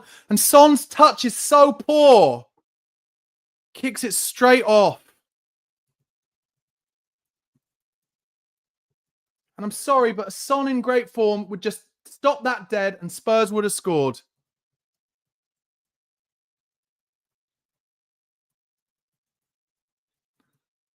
And the fans getting behind Spurs now. But Sonny just not with it at the moment, is he? Or flick on there from Eintracht. And they could be in here. But no, it's helped out by Bentancur, who does brilliantly. And gives it easy to Romero. Gives it back to Rodrigo Bentancur, who plays it to Bergvall. Beautiful play from Spurs this. Bergvall goes across to Destiny Udogie. It's a good ball in front of him. He will go to Son. It goes to Son. And then Udogie, I thought, would try and get outside him, but he doesn't. So Son goes back to him and it slows down. That's a shame. Udogie, I don't know why he didn't get outside him like he was in the first half. But Bergvall brings it across to the right to Porro. Heavy touch from Porro. And he loses it in central midfield. And it's 2-on-2 here. 2-on-3. It's a great pass. Ekateke now is running into the box on the left-hand side. Got to show him the line. Okay, and that's good defending. Bentancur helps him out. And now Johnson is fouled. Porro gives it away.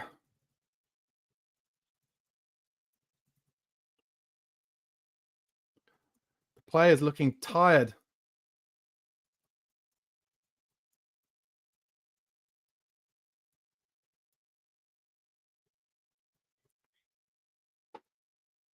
Going to need some finishes on this pitch for Spurs because they're all going to be tired. It's a big tempo game, this one. Bentancur now gives it to Romero. He'll probably go to Van der Ven, I would have thought. Yeah, and Udogie comes near Van der Ven. But Van der Ven takes it past him. Gives it out wide to Madders. Goes inside to Destiny. The Spurs trying to pull apart the Frankfurt shape at the moment. Mickey gives it to Christian Romero. He's played a couple of nice balls in this half in between the lines. He might go for the big diag here. He was tempted, but he didn't. He goes to Porro instead. Comes to Johnson. He goes back to Romero, who's pressed. And he gave it back to Johnson, and Johnson actually does well under pressure there. Gives it to Van der Ven. Now to Udogie. Son is outside him. And Son goes, and this time Udogie goes. And he doesn't find him, Son, and he hasn't got the pace to get away from his man. My screen buffers at the wrong time, but here I am back on it. Son inside to Bergvall, who does brilliantly. Bergvall gets away from two men. Now find the right ball, Lucas. No, he's had a shot. Oh, he hit the post. Udogie.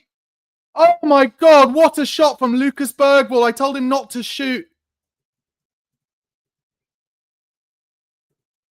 It hit the stanchion. And that gets the crowd behind him. What a player. What a player. It was honestly from an angle. It was from about 30 yards. I was literally shouting at him not to shoot, but then he nearly sticks it in the top bin.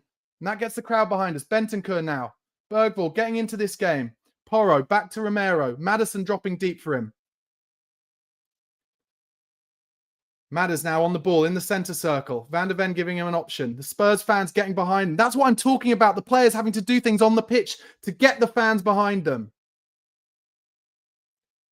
Van der Ven to Bentancur. To Romero.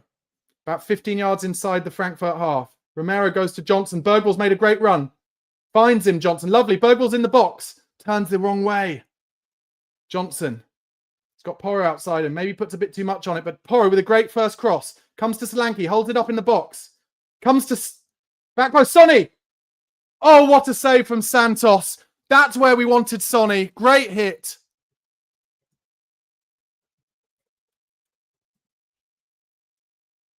Oh, it's a brilliant one-handed save.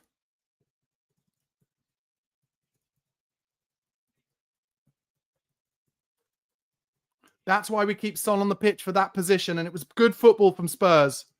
Corner now. Porro with it. Come on, Tottenham. Make hay. Momentum. Porro with the outswinger. Good delivery. It's a header. It's hit the bar again. Bentancur hits the bar.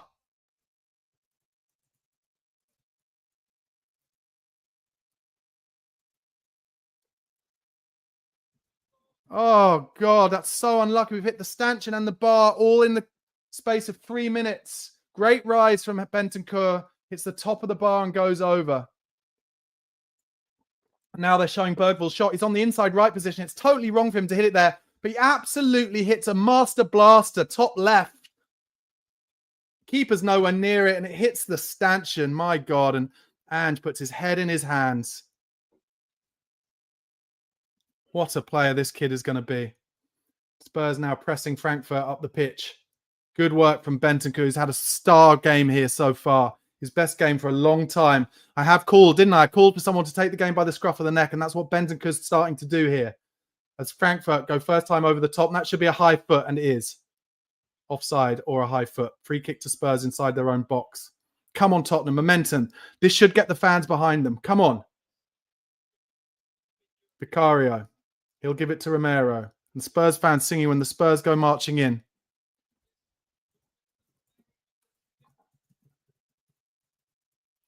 Porro finding much more space this half. He goes down the line to Johnson, who's got space to run as well. He could go inside here, Johnson, and he does. And he tries to flick it through to Bergvall. Oh, Madders does brilliant. Madders. Oh, he's gone too far, has he? Oh, my God. Madders has the shot. It's saved again by Santos. He went one too far. He could have got it across the box. Son chips it over to Udogie. Cross. Well cleared for a corner. Wow.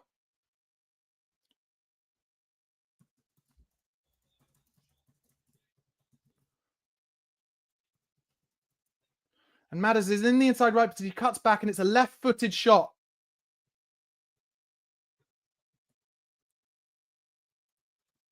I think he could have crossed it and maybe got an own goal or something, but Spurs on top of them here. They take the corner quickly.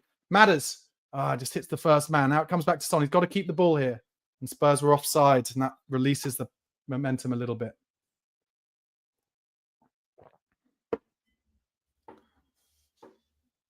And complaining about something on the sidelines. Really good 5, 6, 7 minutes from Spurs. Need to try and capitalize here. As Frankfurt go long first time. Romero working hard in midfield, but Frankfurt managed to get it out wide left.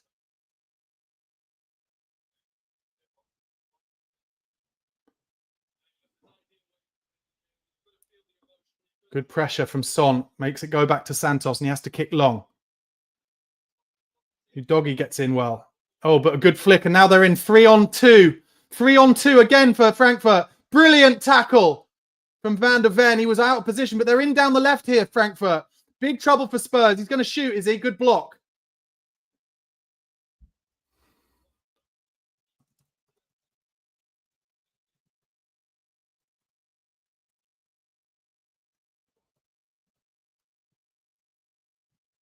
And they're in down the left again. Chips it to the back post. Cleared. And Sonny is outside the box here. Oh, gives a horrible ball into Solanke. What is Son doing there? And they've got it again now. Porro's got to watch the back post. Spurs wilting a bit here. Good cross across the box. Oh, my God. And Porro wasn't goal side, but it comes all the way.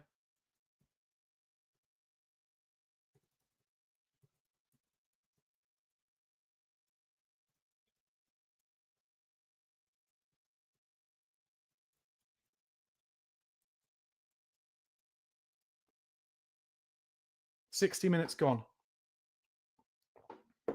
Very rare that Ange hasn't made any subs by now. The crowd are getting involved. Joe Hart saying that, but Son had a chance to clear the ball down the pitch there, and he didn't. We nearly conceded because of it. Bergvall wins a header, and then Maddis clears it. Bit of head tennis now. Frankfurt get the ball down to Larson. Don't dive in here, Spurs. Bergvall gets his body in the way well. And then a terrible ball into Johnson. Porro is in big trouble in his own corner here. Oh, he gets lucky. Then gives it to Bentancur, who's... Oh, my God, Spurs. Honestly, it's hard to watch sometimes.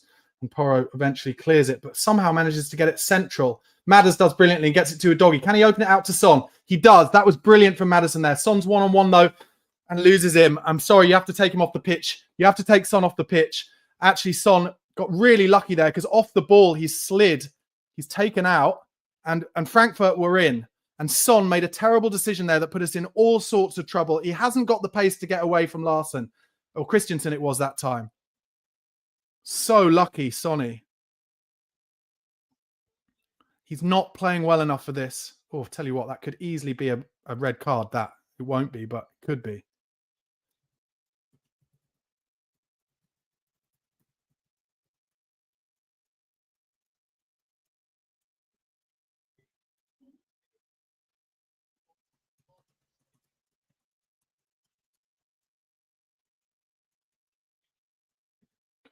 So Van der Ven on the ball, halfway line. He's looking to do a big diag, Van der Ven, like Alderweireld, over the top for Johnson.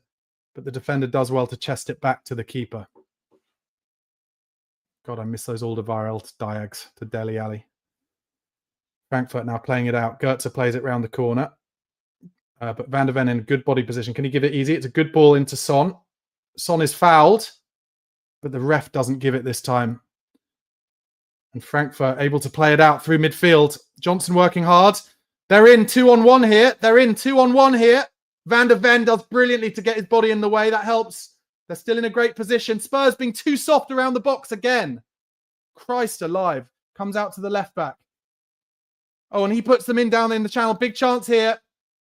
Dink to the back post. Free man at the back post. Headed over the bar.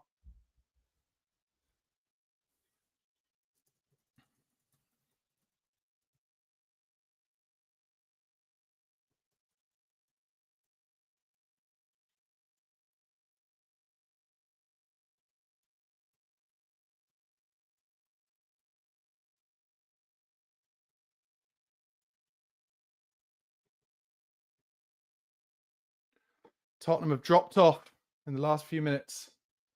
Son was definitely fouled in the build-up to that, but I bet it wouldn't have been turned around if it had scored. And Ange having a go at the fourth official. And of course, he gives a foul against Brennan Johnson this time.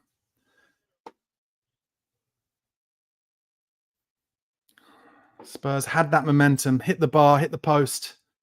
Stanchion, they've lost a bit of momentum now.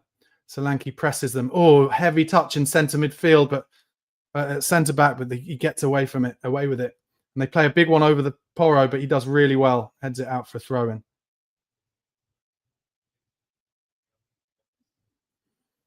Frankfurt now in the ascendancy, I would say, for the last few minutes here.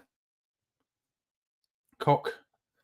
Son trying to press his man, but he's left his man, and Udogi's not there quick enough, I'd say.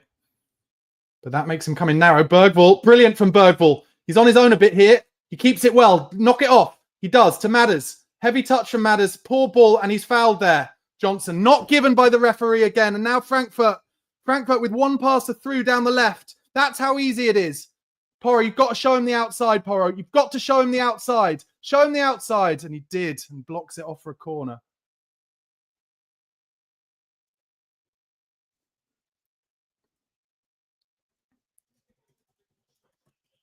The referee is not giving Spurs any fouls.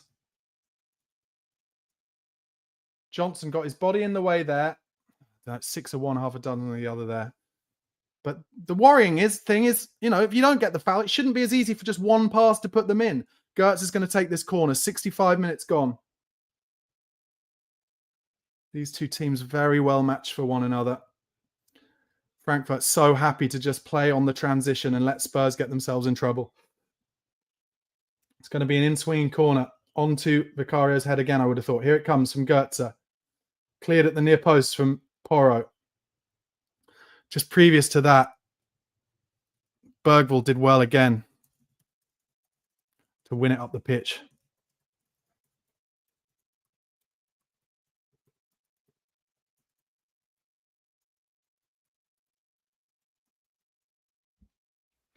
Frankfurt very happy to take their breather as well when the ball goes out for throws. They go backwards this time to Koch again. Bergvall sees his trigger to press again. It goes back to the keeper, and Solanke is going to press him. He's being blocked off, Solanke. Keeper goes for the long left-footed clearance. Romero brings it down on his chest nicely. Bentancur with a bit of a weird ball into central midfield, but Madders challenges really well. And then Son and Udogi, brilliant. Udogi's in a good position here. Can he win a free kick? Driving at the byline, goes backwards. Udogi does brilliantly there. Finds Bentancur. Goes to Madders, back to Bentancur. Udogi getting a good round of applause for that. Udogi goes wide to Son. Fronting up the fullback to Udogi. Come on, Spurs. Come on. Bentancur inside to Maddison. To Romero. He goes across to Van der Ven. Udogi dropping off for Van der Ven and gets it. Again, Spurs often slow in build-up because playing against such a well-shaped team. But Son now trying to beat his man on the outside. Isn't able to, but goes back to Udogi. He gained a few yards. Romero. Porro gives him an option and gets it. He'll have Johnson outside him. Goes to Bergvall first. Gives it to Johnson. Gets it back from Porro. And Johnson goes inside. Good ball to Mickey Van der Ven. He's got space to run into, Mickey. But gives it early. Opens it out to Sonny now. Fronting up Christensen. Great ball to Udogi. This is Spurs. And it's a corner. Udogi hits it across the front. Cleared. Great football from Spurs.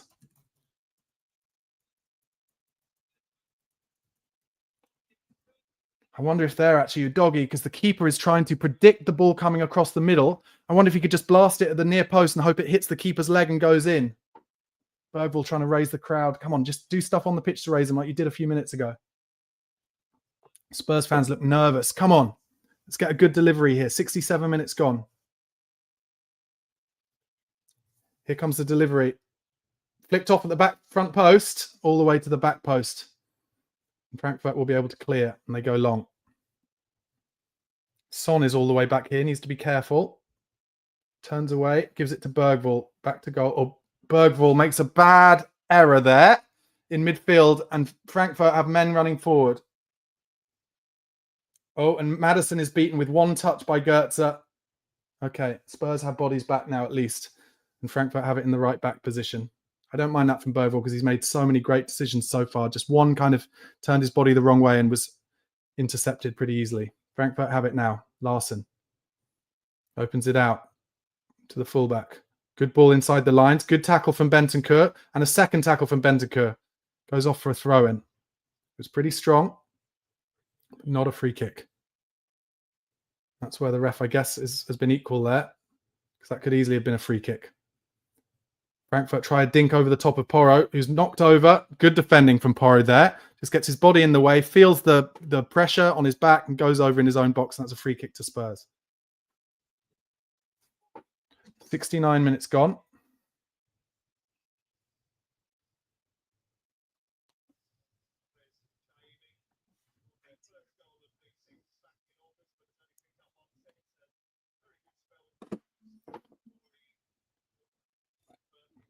First substitution, Bahoya off, sorry, for Frankfurt. Coming on is Chaibi. 69 minutes gone. Frankfurt will be very happy with this at the moment, especially as they're making chance after chance on the transition. Son to Udogi. Goes back to... It's not Son, sorry, it's Madison. Now Son flicks it back to Madison. Back to Udogi. Van der Ven. To Romero. Romero wants to go for the big long one over the top, but it's far too much on it, and Santos claims it pretty easily as Madders tries to challenge him.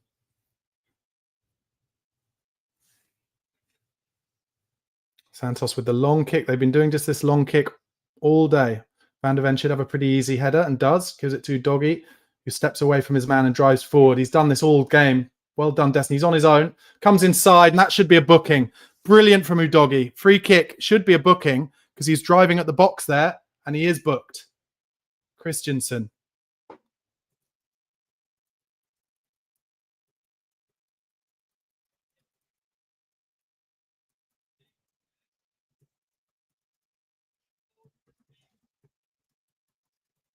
Come on, Spurs. Good delivery here. It's the inside left position. It's got to be good delivery in between the keeper and the centre-backs.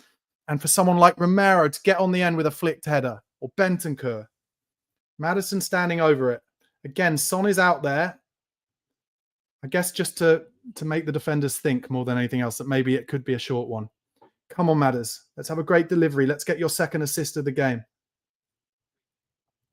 This is one of those ones, if he gets it right, aims it for the far post, goes over everyone, it could go all the way in. But it needs to be a good delivery. Come on, Madders. It looks good. Oh, and it's headed over for a corner, headed at the near post by Larson for a corner to Spurs. Porro going for it. 71 minutes gone.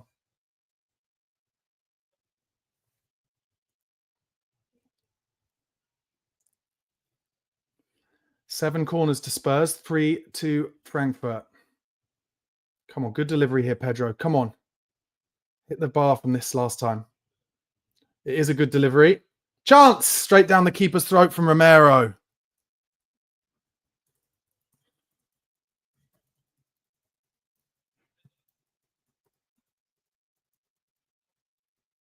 Good pressure from Solanke, making him go back to the keeper there after he's thrown it out.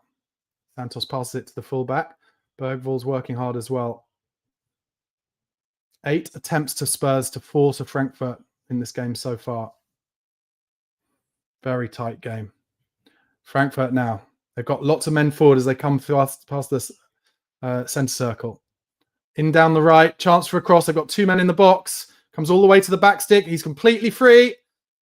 And then Spurs manage to get clearances. Porro does well with help from Bentancur and Johnson. They went straight away for that big cross-field cross to the back post. And Koch now opens it out again to the wide fullback. Setting it up here. Coming back into the centre circle. But Larson turns away and goes out wide right. German fans so loud. Really drowning out any Spurs support at the moment.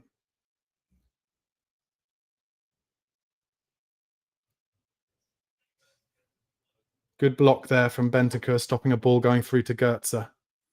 As Frankfurt have some possession in Spurs' final third. Spurs' defensive third, sorry.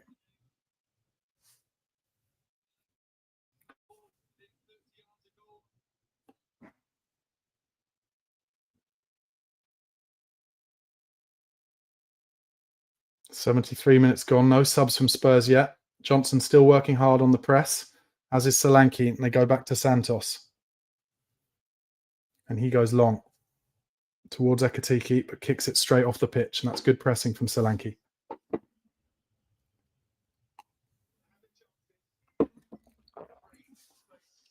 Commentators saying how Spurs have had their chances. Bergvall's wasn't a chance. It was just a brilliant shot. Sonny's had a good chance. It was a good save, though. And then hitting the bar from the Bentancur corner. Looks like a good young keeper, Santos. Romero. Goes across to Van de Ven. To a doggy. Matters in the half space. That's good stuff. Has to go back. Good defending. Goes back to doggy. Matters is then fouled off the ball. Ref has asked him to stand up. Bergvall out to Romero. Spurs just moving them around now. Porro points at Johnson. That's where he wants Romero to give it. And eventually he does. Oh, he was going to, but Romero just breaks forward. He's coming into the box now, Christian Romero. Oh, and a heavy touch at the end, but that is a corner. Brilliant from Romero.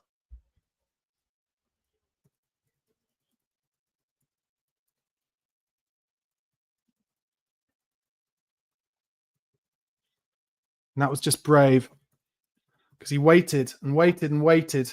And eventually the Frankfurt players committed themselves and he saw a gap.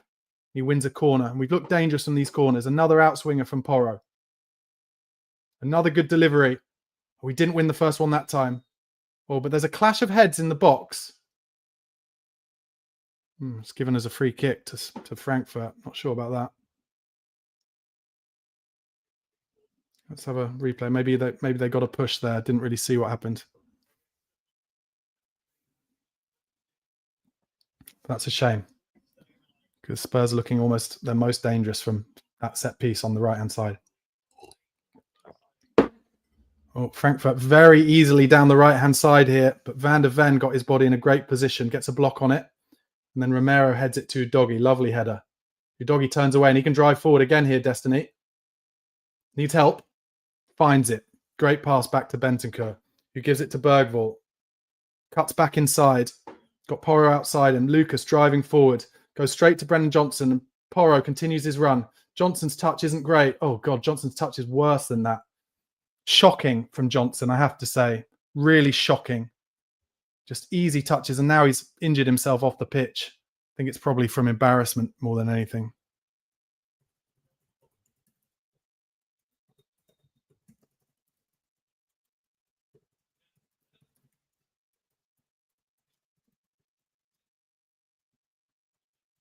It's almost like he's thinking ahead. He's trying to think, what am I supposed to do next? And as a result, he just kind of lets the ball hit his foot and run off the pitch. But very poor because Spurs are in a good position there. 76 minutes gone. Andrew's made no subs. Don't know what you think about that. Let me know in the comments. We'll talk about it in the fan show after, I'm sure. Long ball comes up. Romero wins the first one. Good win. Bentancur gets the second one down. Romero trying to play football there, does well, gets out of trouble. And Porro goes for a long one. It's over the top. Solanke chasing. First header won by Frankfurt and then cleared on the second ball to Udogie. He drops off and gets the ball down, gives it to Van de Ven. Oh, Udogie has just sat down now. Udogie is sat down. Can only hope that's cramp. As Porro tries a big crossfield ball. And Spurs not knocking that ball out, I think, was dumb. But the ref does stop the game. To be fair, Santos, their keeper,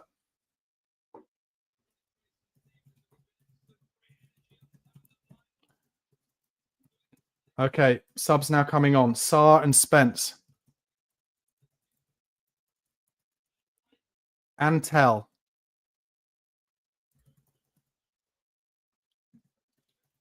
So who's coming on off? You'd have to think Son, wouldn't you?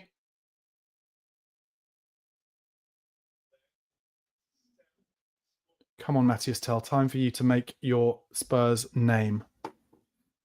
You'd think it would be for Udogie, Son, and one of the midfielders, I guess. He usually takes Maddison off, but that would leave us with a lack of creativity. Yeah, so it's Udogie definitely going off. Yeah, it is Maddison.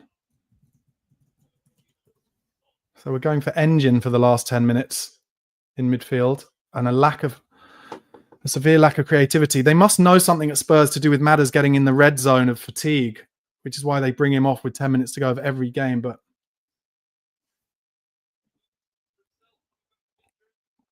And it is Son coming off. And it must be true that Odebear feels tightness in his hamstring, because otherwise you would have thought Odebear would have come on for Son before Tell, probably. But let's see what Tell can do. He's got good tight control, Tell. Been really impressed with that so far. Son doesn't look happy on the bench. Not surprised. He's not had a good game.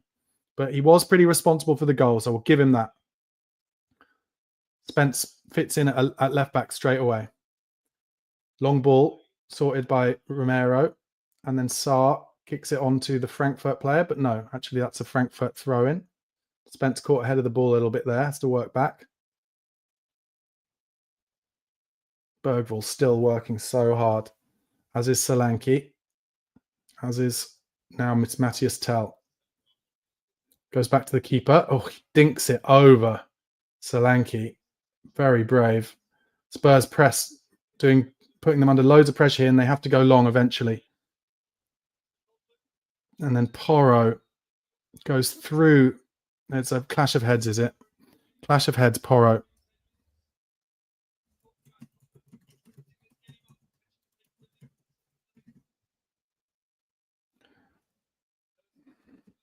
Ten minutes to go.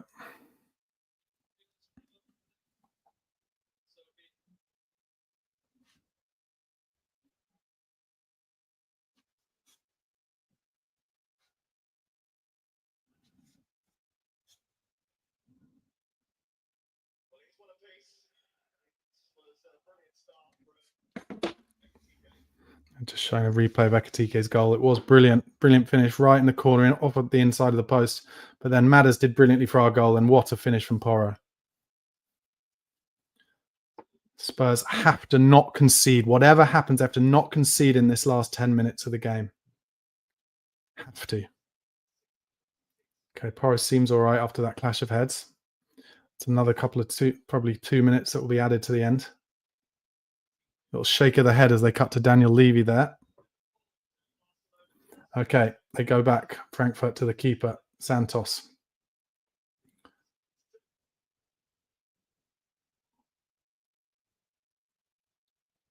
Good stuff there from Pape Sarr in central midfield, just getting his body in the way as Frankfurt tried to play it around the midfield. Throw in.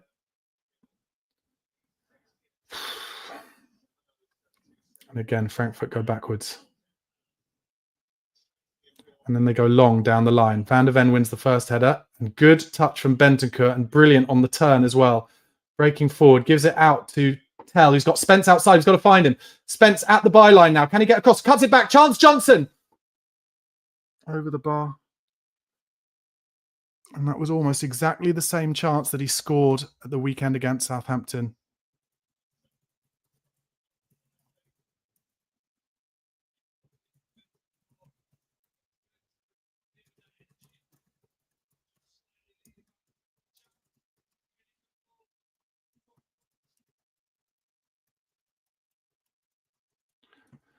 It's on his left foot. And that is why he's been left on the pitch. I'm sure of it. Because he thought, and that a chance like that would come. And here comes Goetze. He puts Ekitike in down the left, but the ball goes off. It wasn't Ekitike, it was Brown. But fortunately, a rare, heavy pass from Goetze. And Tottenham start early. Give it to Porro. Make Brown work hard. Bergvall with a good crossfield ball to Jed Spence. That was brilliant play from Jed Spence's first bit of play. What a couple of options we've got a left back these days, because Destiny Udogie had his best game for Spurs tonight, I think, since he's come back from his injuries. Van der Ven. 83 minutes gone. Spence gives it to Sarr. He'll have to turn away. He goes all the way back to Big Vicario. Opens it out to Romero. He's got the captain's armband on now. Tell calling for the big diag, but Romero with a beautiful ball inside into Solanke. He holds it up nicely, gives it to Porro, into Bergvall. Bit of a heavy first touch. Has to go back to Porro. Back to Romero. And he plays another beautiful ball between the lines to Solanke. He holds it up well and is fouled, and that should be a booking. It's a free kick to Spurs. Cock doesn't get booked again. It's a free kick to Spurs about 40 yards out. I think they've taken it early, Spurs. Yeah, they have. Porro's going to get a cross in. It's a poor cross. And Spurs had a chance to get a ball into the box, and they didn't. But Bentancur does brilliant to keep it in the centre circle for Spurs. And then he's fouled. And the ref is not giving any bookings, really. And I think Bentancur was kind of stamped on the face accidentally there.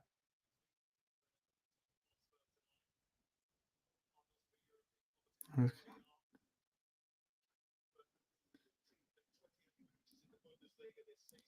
84 minutes gone. Spurs don't really draw games this season, do they? But drawing at the moment. Bentancur back to his feet, gives it to Bergvall, who's played really well as well. Bentancur and Bergvall both played really well. Bentancur lays it out to Spence. Tell was outside him, but Spence comes backwards. Bentancur across to Romero. Finds Bergvall inside. Oh, and he plays a delicious ball out wide to Tell now. Driving at his man. He wants to get an early cross in here, Tell. Oh, it nearly comes all the way to the back post and it's cleared. Oh my God, and he did clear it for a corner and the ref hasn't given it for a corner. And Tell is booked for complaining to the ref. It's good from Tell to get an early cross in like that. Johnson was free at the back post and it's kicked out of play by the defender. Ref doesn't give it. Tell booked for his protestations. Oh, and you can bet your bottom dollar that Romero will be given a foul against for that, and he was. This ref, man.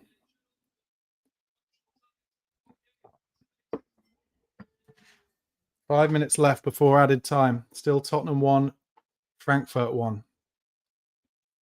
That was good from Tell, though. I liked it. Just gets it on his right foot. Early cross, causing chaos. And Johnson was in there. It wasn't going to quite come to him, but putting them under pressure. I like that from Tell. Frankfurt playing it into trouble. Played themselves into trouble here. Good first touch from Johnson. Gives it out wide to Solanke. Solanke's in a good position. Can he cross it?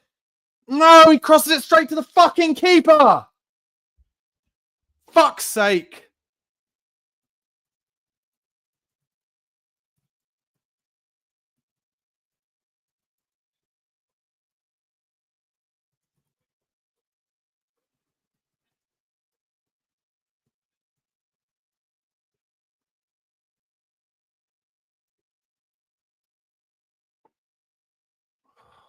Fucking frustrating.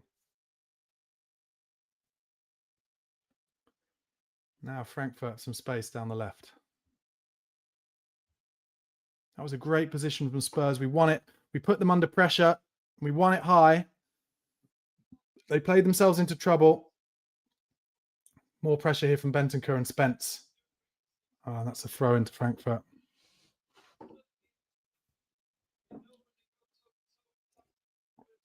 Frankfurt. Oh, Richarlison coming on now for Spurs. 87th minute, probably for Solanke.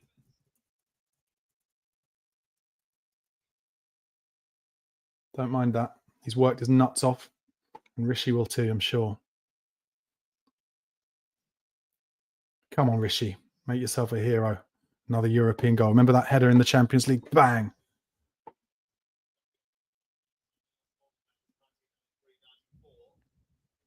Okay, Frankfurt throwing in their right back position.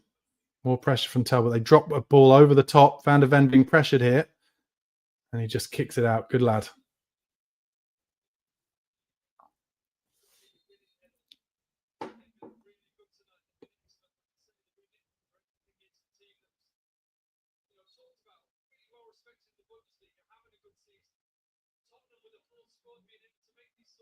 Okay, Frankfurt take it back. Throw it backwards. It comes back to their centre half. Rishi putting some work in. Don't do your hammy, Rishi. Comes to the left back. Goes down the line. Porro gets a foot in, but he's turned. And that's a foul from Bergvall. Might have been Porro, not sure. But this is a good position for Frankfurt to get a ball in the box. I do think it was probably a foul he had to make, though. And now Frankfurt making another change as well. Ekatike, is it coming off or is it Brown? It's Ekatike coming off. It was a sweet finish. Spurs have to be strong here as Frankfurt will get this into the box.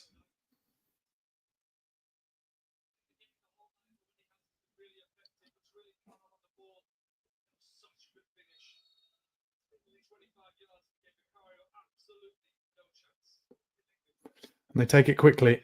Comes to Goetze on the left. They're trying to set Spurs up here for a cross. Yeah, here it is. It's going to be a free cross from the left. Oh, he cuts back again. It comes narrow now into Larson. They're just playing it around here, and I don't mind that. They've gone all the way back to the centre half. He might even have to go back to his keeper, you know, and he does. Well played, Spurs. I'm pretty happy they didn't put that in the box. Richarlison pressing, but the keeper goes long first time up over on Porro's head. And that's well controlled by Goetze. Oh, Bergvall is fouled again. What is he doing? Just too exuberant there. Into the 90th minute.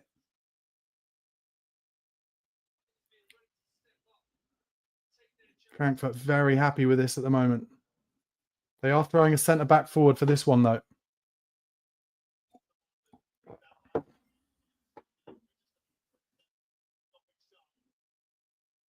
It's going to be an in-swinger. Here it comes. It's a good delivery, you know. Good clearance first up. 3 added minutes. Frankfurt play it down the line. Porro gets in a good position, but it's a good first head. Romero heads it back to Porro. And he tries to clear it down the line, but it's a Spurs throw. More substitutions incoming as the time gets taken down.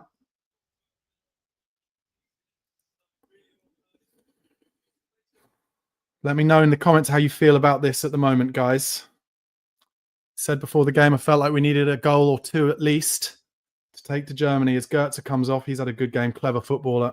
Spurs are lacking clever footballers like him or Ericsson these days. When we were at our best under Pochettino, we had so many clever footballers. Still in the painful rebuild, I guess. 3 minutes to go, just less than 3 minutes. Spurs just have to make sure they do not concede. And if they can make themselves a chance, all the better. Up to Richarlison, tries to hold it up. He's fouled, but it's not given, of course. Okay, Brennan Johnson comes to Johnson. Cleared into the midfield at the park. Bergvall turns away from his man well. And the ref doesn't give a foul against him. Again, that's happened so many times. No fouls given for Spurs. 1.5 minutes left.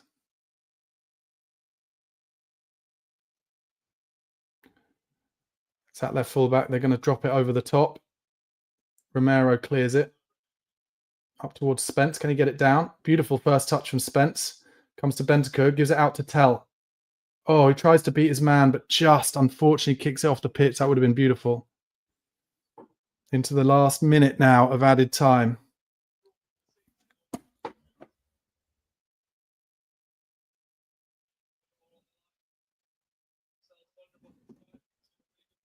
Spurs have won the ball high, actually. Papisar, he's fouled. And the ref gives this one. Okay, a chance to get the ball in the box here for Spurs. The last kick of the game.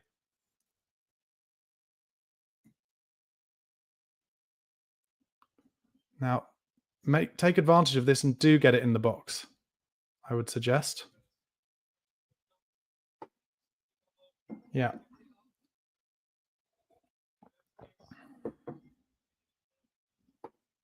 Porro standing over it.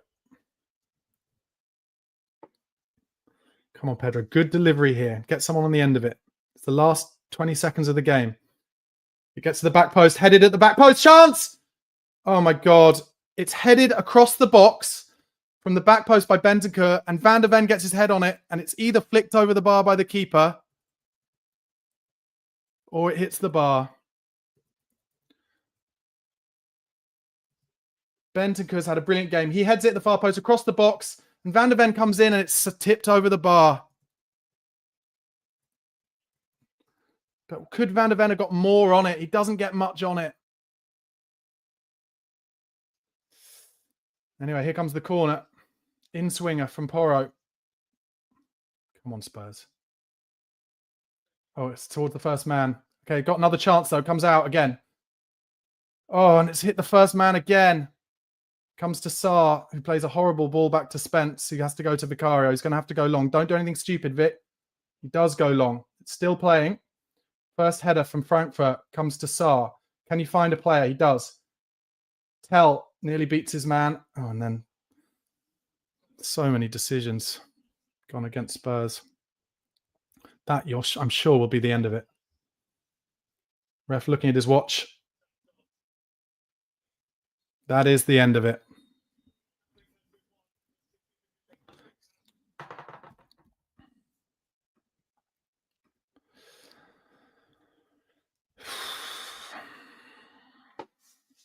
This is my instant match review to the Tottenham Hotspur 1, Frankfurt 1, Europa League quarter-final first leg.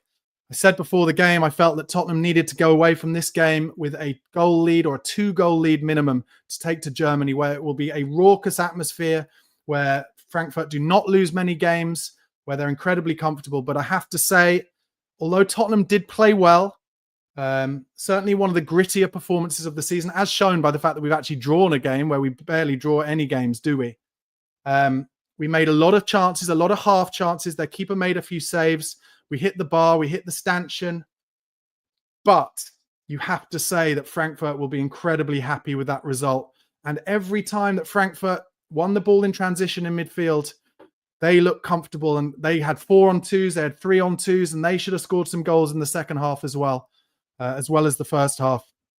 I'm going to be pretty honest, and I know it'll sound negative, but I do find it very difficult to see how Spurs, who this season time and time again away from home have collapsed under pressure. I find it very hard to see how we're going to go to Frankfurt, who have won this trophy before, who are going to have, I don't know, 40, 50, 60,000 people raucously behind them in a way that really the Spurs fans weren't fully behind Spurs tonight. They were tense, the fans, and waiting, looking for the Spurs players to do things to get them behind them.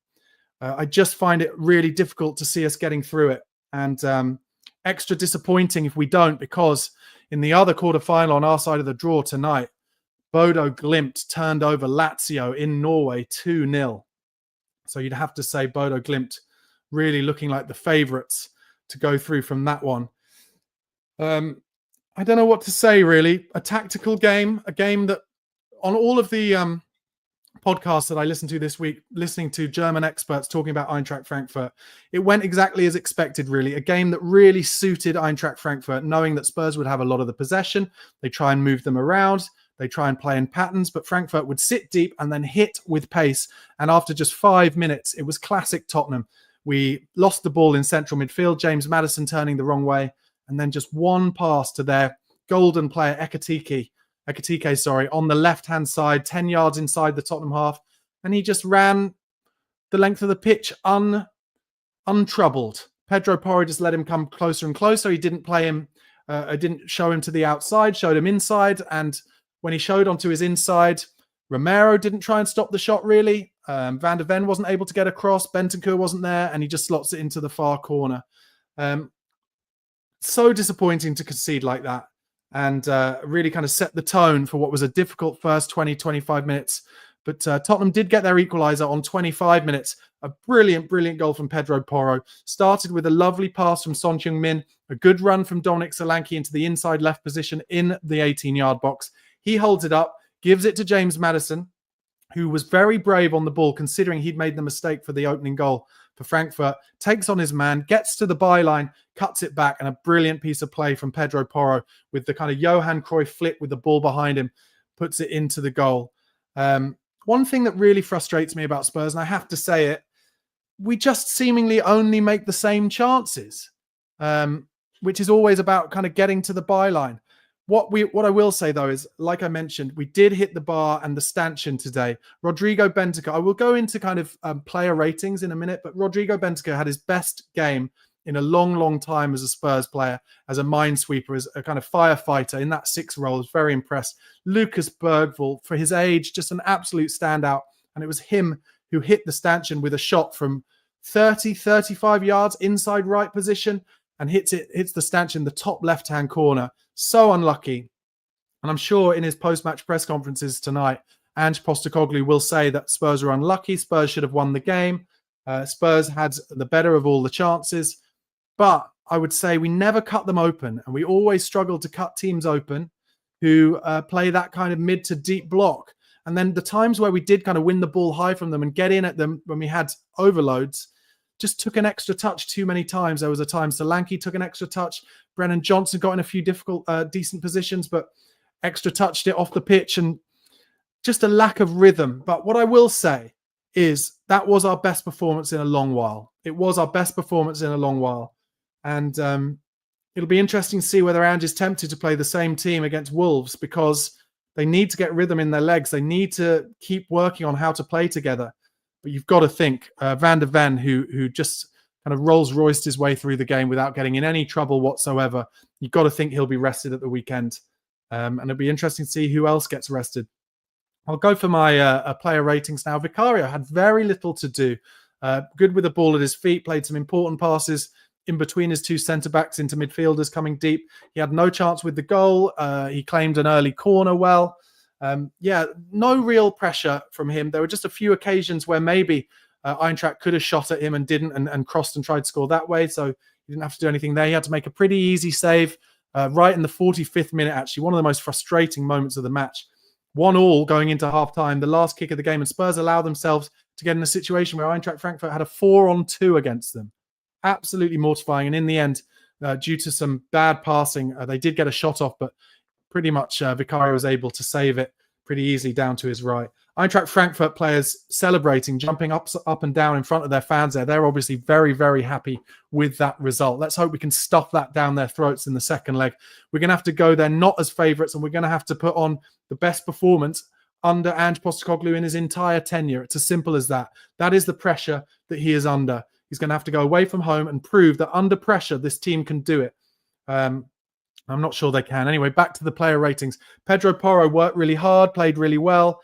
I'll give Vicario a 6.5 out of 10. He didn't have much to do. I'll give Pedro Porro a 7 out of 10. Worked hard, got crosses in up and down the right-hand side, showed what a player he is, and of course scored that goal. So what am I talking about? 7 out of 10. I'll give Porro an 8.5 out of 10. He scored the goal. Then Udogie, I said it earlier, had his best game in a Spurs shirt since his injuries. Up and down, driving at the back line, looks fresh, looks fit. And he's been getting a bit of stick from the Spurs fan base recently, so I'm pleased he had such a good game. I'll give him a 7 out of 10. Van der Ven, 7. Romero, 6.5. I thought Romero looked a little disinterested in the first half, improved a great deal in the second half. Some important balls between the lines into Solanke, into Bergvall. Much better defensively in that second half, but he got kind of muscled off the ball a few times too often in that first half. So I'll give him a 6.5 out of 10. Then into midfield, I'm going to give Bentancur an 8. I thought he was outstanding. I'll be interested to hear what you guys think in the comments about how well he played. Showed that he can be that 6. He was all over the pitch firefighting. Endless energy all through the game. Bergvall, 7.5. Endless running, hit the stanchion with that shot. One of the few players to be brave on the ball. Really good moment in the first half where he broke past 3 players because he saw a gap. Just love him as a player. He's going to be a mainstay of that Tottenham midfield for years to come. We need to find players to play around him. James Maddison, going to have to give only a 6.5. I'll give him the half mark because he made the mistake. That takes him down to a 6 for their goal, but bravely took them on to get to the byline for our goal.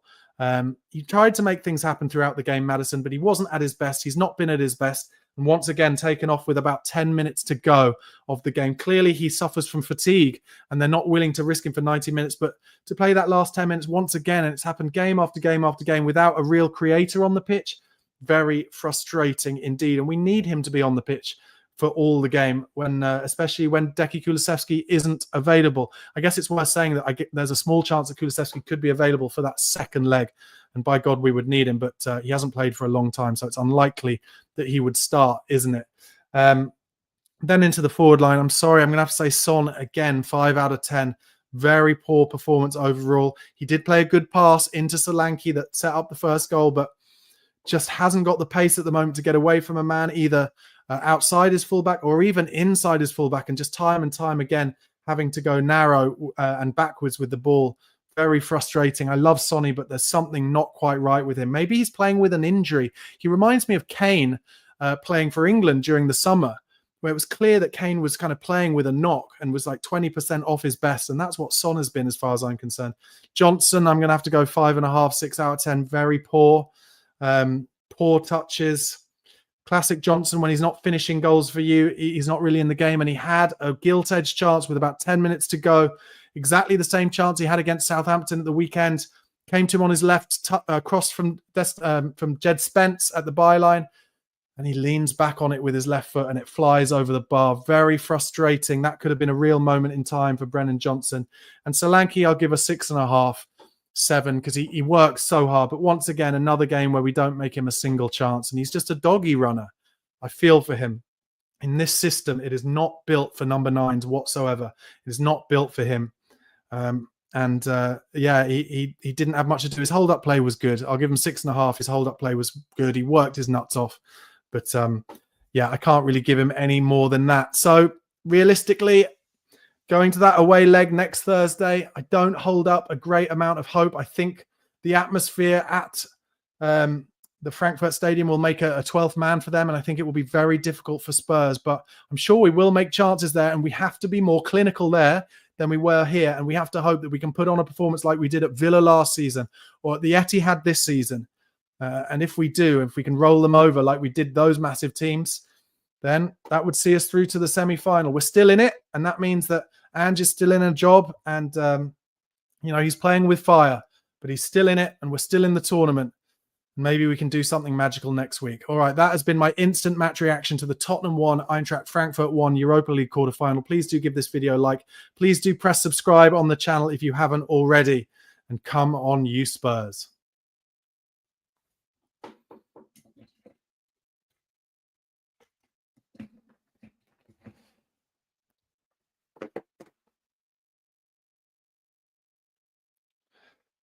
Okay, welcome back to the fan show after the Tottenham 1, Eintracht Frankfurt 1 game. In this show, I speak to Spurs fans from all around the world about their thoughts on that result. I think we were all hoping that Spurs would get a lead to take to Germany, but they haven't.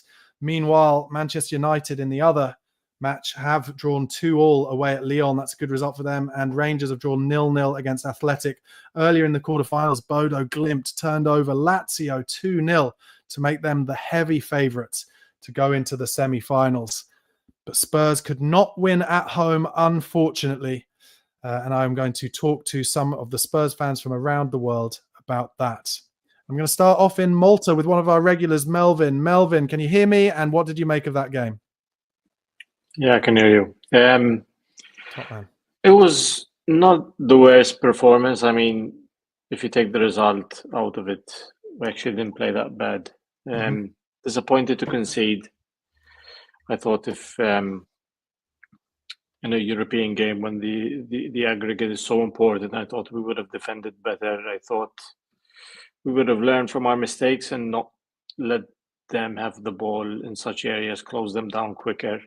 We keep doing the same mistake, letting the opposition have the ball in certain areas and not closing them down, not letting them shoot, not letting them cross. We were unlucky, you know, not to get the second goal. I mean, that's true. On another day, we could have had, you know, 2 or 3 more. But positives, you know, I thought Udogie was great, like you said. Bentancur probably had his best game since his ACL surgery, and he looks faster.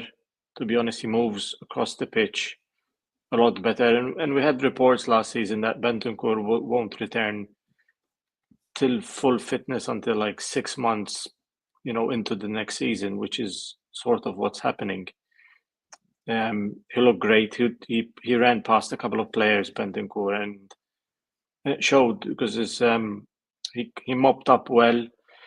We struggled to get the ball to Johnson the entire game. I kept an eye on him, and we couldn't get the ball to him, and we couldn't get the best out of Johnson. They didn't leave us any space, which I thought... They were never going to leave us space, though, were they? Yeah. I think it's easy to set up against us, just, you know, play a low block and counter-attack. If you close the space behind the defense, we struggle to create. I thought Madison was okay. I know he created the goal, but he should have done it maybe a bit more. Heung-min Son, unfortunately, this season has offered us absolutely nothing. I don't remember a time when when I thought Son really saved us today, or really pulled that out of the bag for us, and where he used to in the past. I have no confidence in him at the moment, and I thought he should have been substituted at halftime. I actually called for Son not to start this game, which I thought would have been ballsy from Ange, but I don't think he has the guts to do that. But I personally think Son offered nothing from the left hand side, which is painful to say, because I obviously we all love the player, and we all want to be loyal to him because he was loyal to us. But I think at the moment, Son, the best thing he can offer is be an impact sub. I just thought he didn't create anything. He didn't get past anyone. He had that one shot. He had that one kind of trademark shot that the keeper saved well, but it was one that the keeper, I would say he'd have been disappointed if he didn't save it. It wasn't right in the corner like Ekateki's shot was. What's wrong with his shooting though, Barnaby? He hasn't shot. Let's say he hasn't had a proper shot he used to. He doesn't get them on target anymore. He shot one he nearly, went into the stands. I don't understand where his shooting went. I just think that maybe lose the pace. Listen, when you're fans and you're not involved in the club, you're kind of guessing, aren't you? But it feels like Son, just from the way the examples I'll use even more than his shooting is, I'm not suggesting that Son should be able at the age of 32 to beat his man on the outside every time. But when he's taking a touch to go inside and he can't even get separation from the man to go inside and so has to go back every time, that shows, I think he's got a knock. I think he must be playing with a slight injury or something, because he's just not quite at it. And maybe, I guess there's also a chance maybe he's just played far too many minutes over the last 12 months. Yeah, it's tricky to say from the outside. Like you said, it's harsh also for me to say it, because Son's a great player, and we've all I've said these things before. Going forward, disappointed not to get the goal, obviously, because now we have to go away and get the win, which will be tricky for Ange and tricky for the team, because I feel the team maybe is not experienced enough. I was happy with Bergvall's performance. I thought that shot was outstanding, and oh my God, if that went in, the atmosphere at the stadium was good. I was happy with that. I thought the fans were quite loud, especially in the beginning, the first half. To be fair, even though I said it didn't sound that great from where I was, but I've just seen a tweet from someone saying that the atmosphere was really great there. So fair enough. Listen, I'm listening on low so that you guys can't hear the commentary. So I'm just working it out that way. But if I was wrong, then I apologize.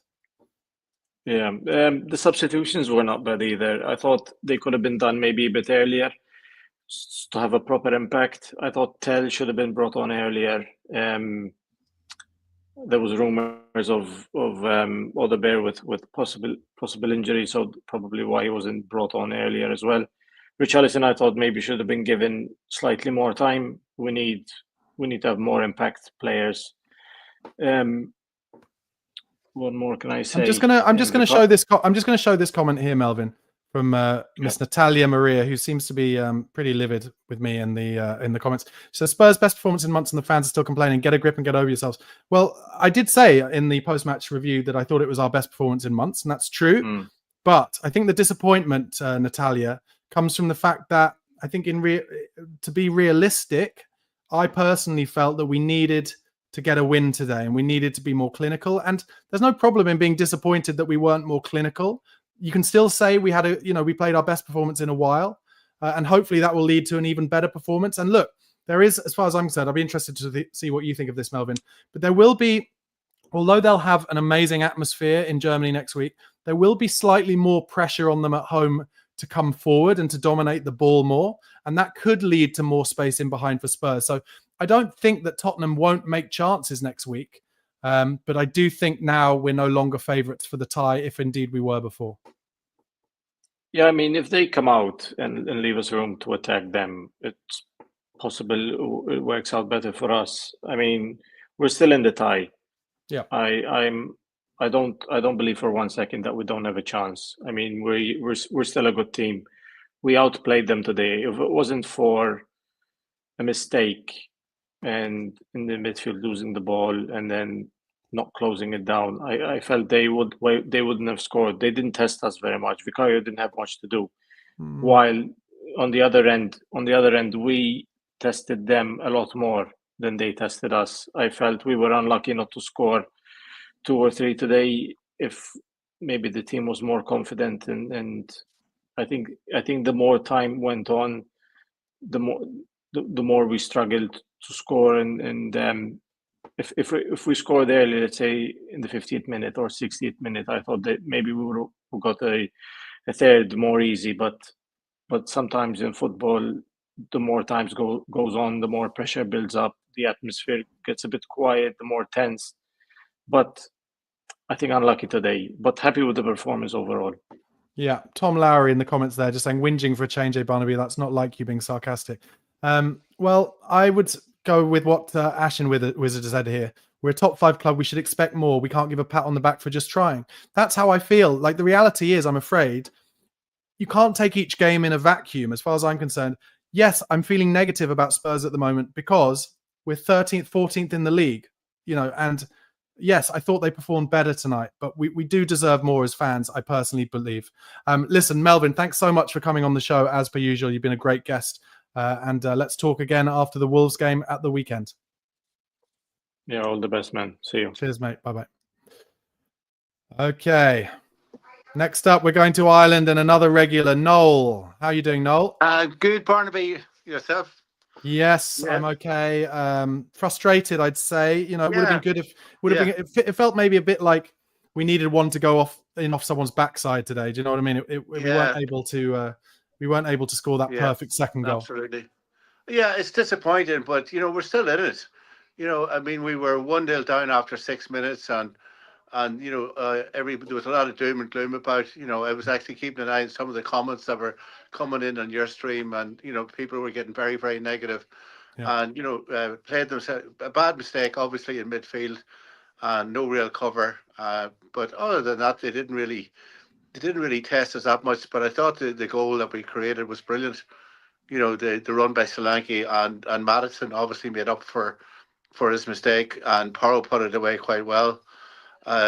Couple of there's 1 minute, I think you said it actually, they give them an awful lot of space in the very last minute of the first half. I thought the defending there, there was no shape. Actually, Udogie was trotting back, and they didn't really see the danger. Then the second half, I think Tottenham really dominated it, and had a couple of, there was a 2-minute spell where Son had a shot. Bergvall, what a player he's become. Yeah. I mean, last week, getting a goal ruled out against Southampton for a ridiculous VAR decision, and taking 6 or 7 minutes, and then he cracks one like that, and then there was another one against the bar. I can't remember who was that. Solanke, was it? Bentancur, I think, from a header. Bentancur, and Son had one as well. Yeah. And right at the very death, I mean, Van der Ven really, if he had got a proper contact on it at all, he would have scored. So all in all, it's not a disaster. Could have been a total disaster. I was just, we give them a lot of space in the last 5 or 10 minutes, and give away a couple of cheap fouls as always. And I was expecting maybe a ball given away in midfield, and maybe at a 2-1 that would have been a disaster. So, like yourself, a wee bit deflated, but I think you were saying, I didn't actually, I turned the match off afterwards. I think you were saying that they were celebrating as if they'd won the tie. I would be reminding, if I was the manager, and I'm sure he will, I'm sure next week he'll be reminding them, these guys think it's all over.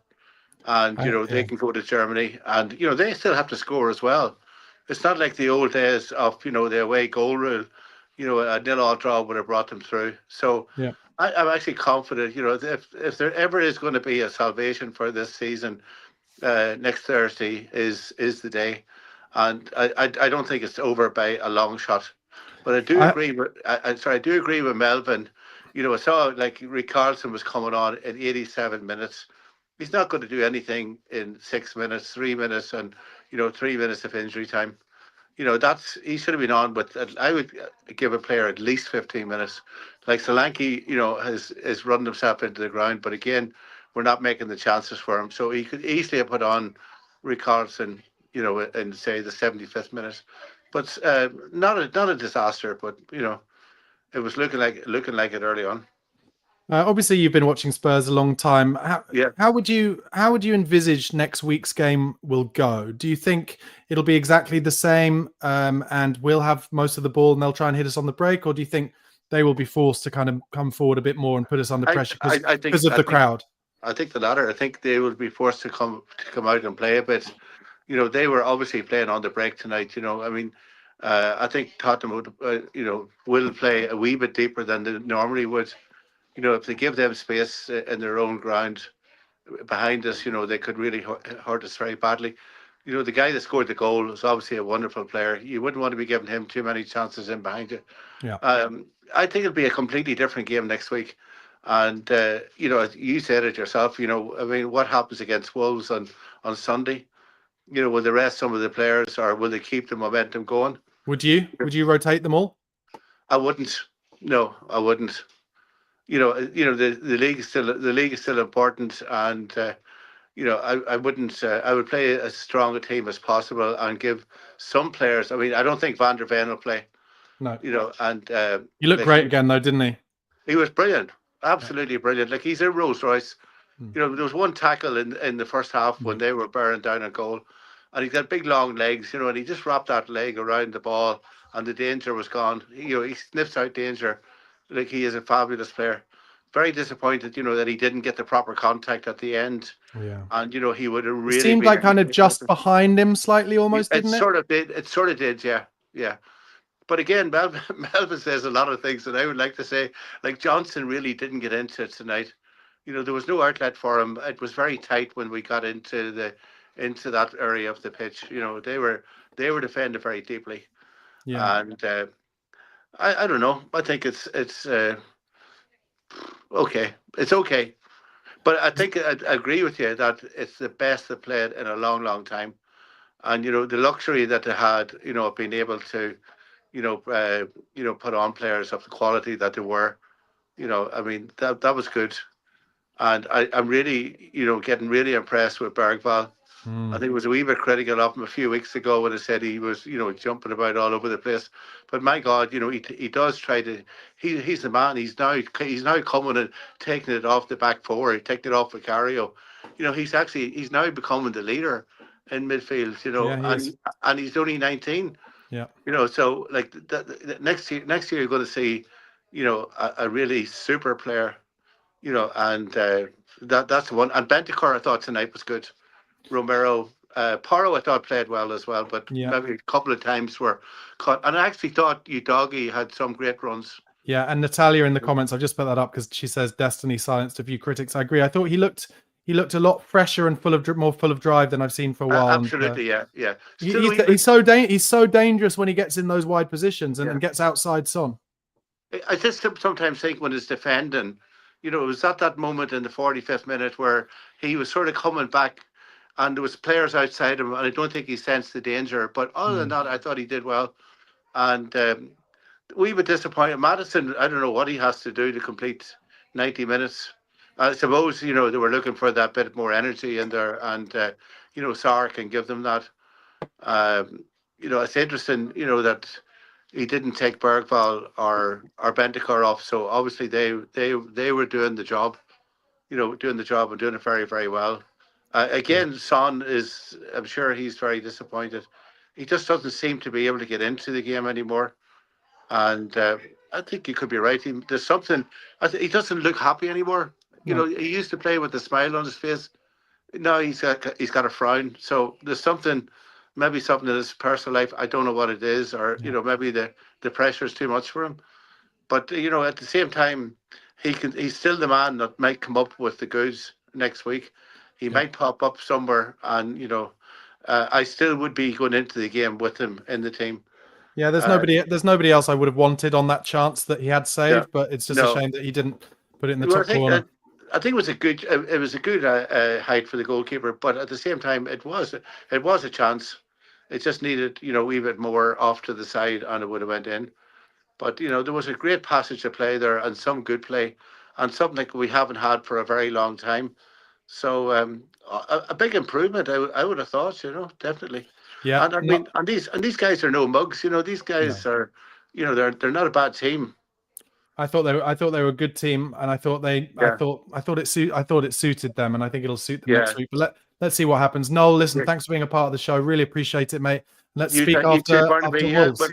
What's your prediction for Sunday, by the way, for the Wolves game? I think we'll lose against Wolves. Will we? Do you think? Yeah, I think we'll lose. I think he'll rotate 6 or 7 players, and we'll lose 2-1. Yeah, I don't know. I think he has to. It's his job. Can you imagine if he played the same team, kind of hoping that they get rhythm, and then Romero gets injured or something? You know, the fans would never forgive him. Yeah, well, that's true. Next week's the most important. Okay, well, sure. We'll maybe talk next week. Okay. Yes, mate. Thanks. Cheers, Thanks, Ron. Come on, you Spurs. Come on, you Spurs. Okay, we're going from Ireland over to England, and Harry Hennings from Spurs Direct. Harry, tell me, how are you feeling after that draw tonight? Slightly frustrated, I think, because obviously tonight was the home leg. The home leg's always that's always a tie where the home leg's the one where you want to win, basically, to sort of kill the tie off. Obviously, Harry, I'm just going to stop you for a minute because the sound quality is really bad. So I'm going to ask you to go out and go back in on the link, and then I'll speak to someone else and then speak to you afterwards because it's just I can't hear you at all, really. Call back in. Cheers, mate.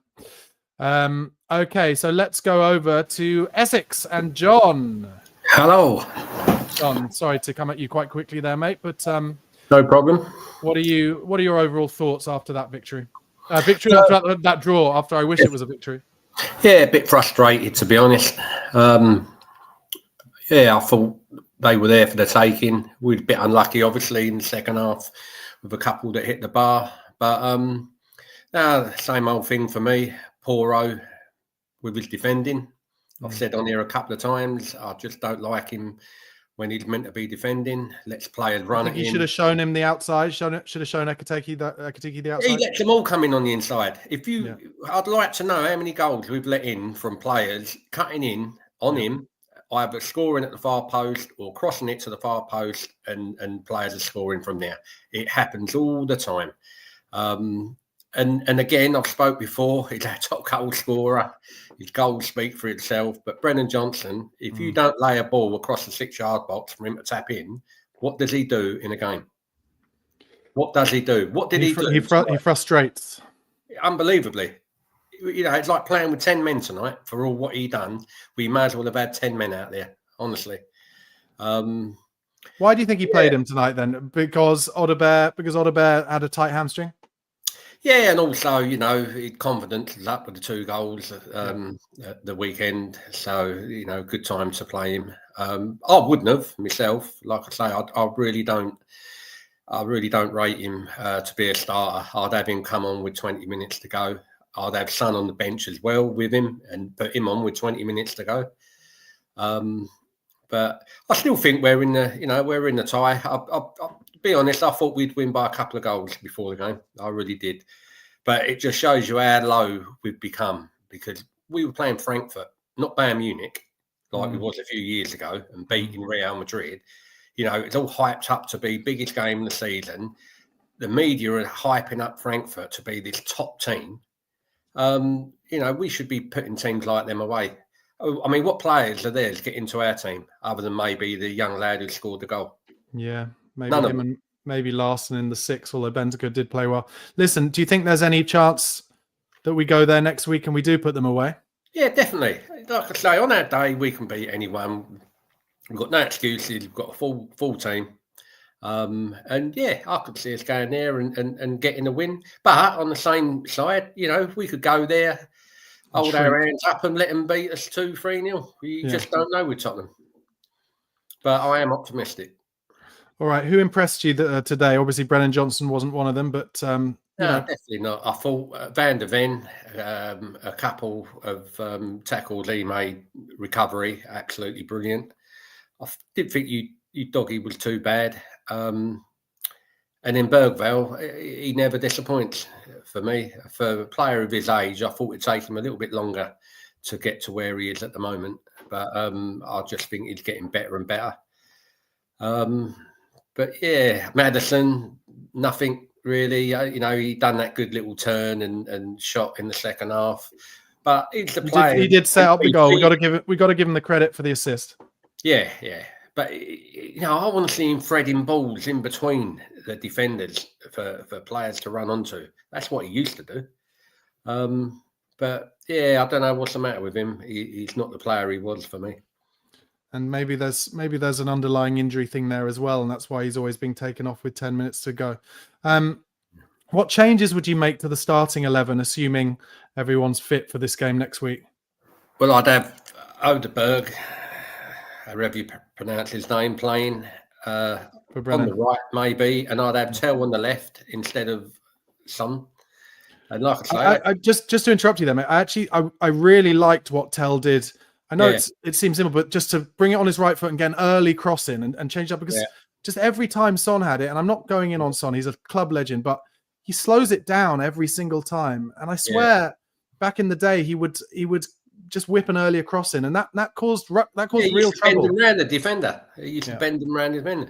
But the one thing I don't understand, and it's been all season, is I read that Solanke last year scored the most headers in the Premier League for Bournemouth.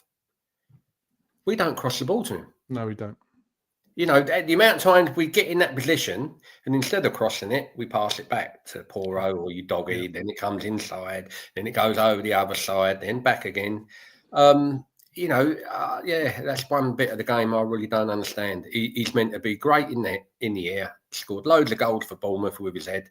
We do not cross the ball to him. Incredible. No, it's really frustrating. And then how do you feel, just before I let you go, how do you feel about Wolves at the weekend then? Are you keep the team together to get some rhythm, or you rotate them all?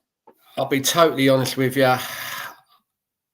For the first time in a long time, I'm really not bothered with the Wolves game. Yeah, no, honestly, that's how it's got me now. I think he's got a rest 3 or 4 at least for the game. And, you know, if we come out of there with a draw, he'll be happy with that. But I don't think he's going to be devastated if we lose, if it means having a full team out next week and we win the game. Yeah. You know, if we lose against Wolves, then lose against Frankfurt, then he's under loads and loads of pressure. And there's no way he's surviving that. I think he will be out of a job next Friday if we lose to Frankfurt. I think. Yeah, you just never know with Levy. You just do not know. For some reason, I think he likes him. I think Levy likes him, and he's definitely a good shield for him at the moment. Yeah, definitely. But no, I'll let you get someone else on anyway. All right, top man, John. Thanks again for being part of the show, and speak again at the weekend. Top man. Cheers. Okay, I'm going to go back to Harry. Can you hear me this? Yes, I think you sound a little bit better, Harry. Yeah. So, what did you make of that performance? It's frustrating because obviously the home leg is the one which you have the crowd behind you the whole game. It's the one which you want to win. And it just so happens that tonight, obviously, the first leg was at home, but we had plenty of chances to win the game in the second half.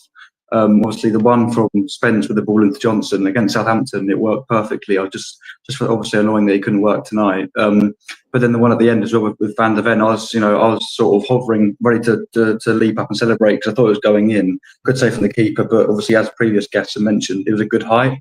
But no, it's frustrating because obviously, as you mentioned, Frankfurt players and fans are obviously cheering that because they've earned a draw in the away leg. Now they're going to take that and they're going to take momentum home to the second leg with them. But obviously, it's a draw. We haven't been outplayed. We were the better side tonight, so we have to take that belief into Sunday, into the second leg as well. I'm quite an optimistic fan, so I'm not going to put us down for the second leg. I know that we're capable of winning. It's going to be tough. We made it hard for ourselves by not winning tonight, but we can definitely get a result in Germany. Obviously, the players are going to want to do that, and we'll definitely get behind the players to do that. So we just need to believe in ourselves and just go out on the second leg and then just play our football again like tonight. Harry, not to put you on the spot, but if having watched tonight, if you were going to say one thing will need to change or to happen that didn't happen tonight for us to win next week in Germany in one of the most difficult games you can probably face in this tournament, what is that going to be? What's the big change? Both wingers, I think. So put Odegaard on the right and Tell on the left, because it's obviously, as you said before, we're not here to bash Son at all. He's our captain. He is a legend, but it's simple that he slows it down. He does. He slows all attacks down. He goes backwards, whereas 3-4 years ago he'd been taking men on, getting crosses into the box. So I think we stick with Solanke up top. We put Tell on the left, Odegaard on the right, and then we're going to have a lot more pacey options. Obviously, Johnson's frustrating because, yes, he will score a few goals every now and again. He's obviously our top scorer for a reason, but he's someone that when he's not scoring, he's doing nothing else. He doesn't, he's not physical. He can't beat his man. Earlier on, obviously, Tiate, obviously the centre half, outmuscled him very easily for a goal kick. It's frustrating with Johnson. So I definitely, So for me, change both wingers and then keep the rest of the starting 11 the same from tonight. And as a result of wanting to keep most of the starting 11 together, are you rotating on Sunday? A few, not loads. I think what you said is important, that we need to keep fresh. We need this team to gel ahead of next Thursday. So I think Van der Ven rest, and then maybe I think start with Son on Sundays, obviously to bench him next Thursday, but not don't rotate too heavily. Obviously we don't need to win on Sunday, but it's still good to have the momentum and the belief that we win obviously on Sunday, take that win into Thursday, and then just go from there. Okay, and what would you say percentage-wise, if you're going to put a percentage chance on it, what would you say our percentage chances are of being in the semi-final of the Europa League next Thursday night? At the moment, I'd probably go about 60%. Obviously, it's a draw, so at the moment we're 50-50, obviously. That's the fact, but I think we play in the best league in the world for a reason. We play in the English league. We, on paper, should be beating teams like Frankfurt, but then obviously the second leg's in Germany. So if we had drawn away tonight in Germany and the second leg's North London, then I'm going to go 80-85%. But we have to be realistic, but also optimistic at the same time, that I think Thursday's going to be our season. Our season is defined by Thursday, and just future is defined by Thursday. So I'll play it safe for 60% at the moment, definitely. I'm gonna say that I'm hopeful that Ange Postecoglou's experience of winning trophies will find a way to get this team through. But as I said in my kind of post-match review, I have to stick to the fact that, I thought going into this game we would need a goal or 2-goal lead, and we don't have that. But like I said, if we can kind of dampen down the crowd first 15 minutes, not do anything stupid like we did tonight and concede straight away. And I do think we will make chances. We pretty much make chances wherever we go, but we need to be clinical in a way that maybe we haven't been since the Etihad. Who, just based on, tonight's performance in the season, who do you think are the players who are going to be the mainstay of whatever team we have going forward next season and beyond, for whoever manager that may be? So you mean attacking? So like wingers? No, I just mean like, who do you think are the players who are guaranteed to be the teams are going to be built around next year onwards? Kulu, Bergvall, Van der Ven, Spence, Vicario, and then Gray. I think and perhaps Solanke, but I think everybody else has a chance that they may leave. Obviously, I love Romero, I love Porro, but I think Romero is obviously rumoured to leave. There's been rumours: is he interested enough? Is he disinterested? Porro, I think no. I think I may include Porro in that as well, because tonight he played very well when he plays consistently and he can have rests here and there.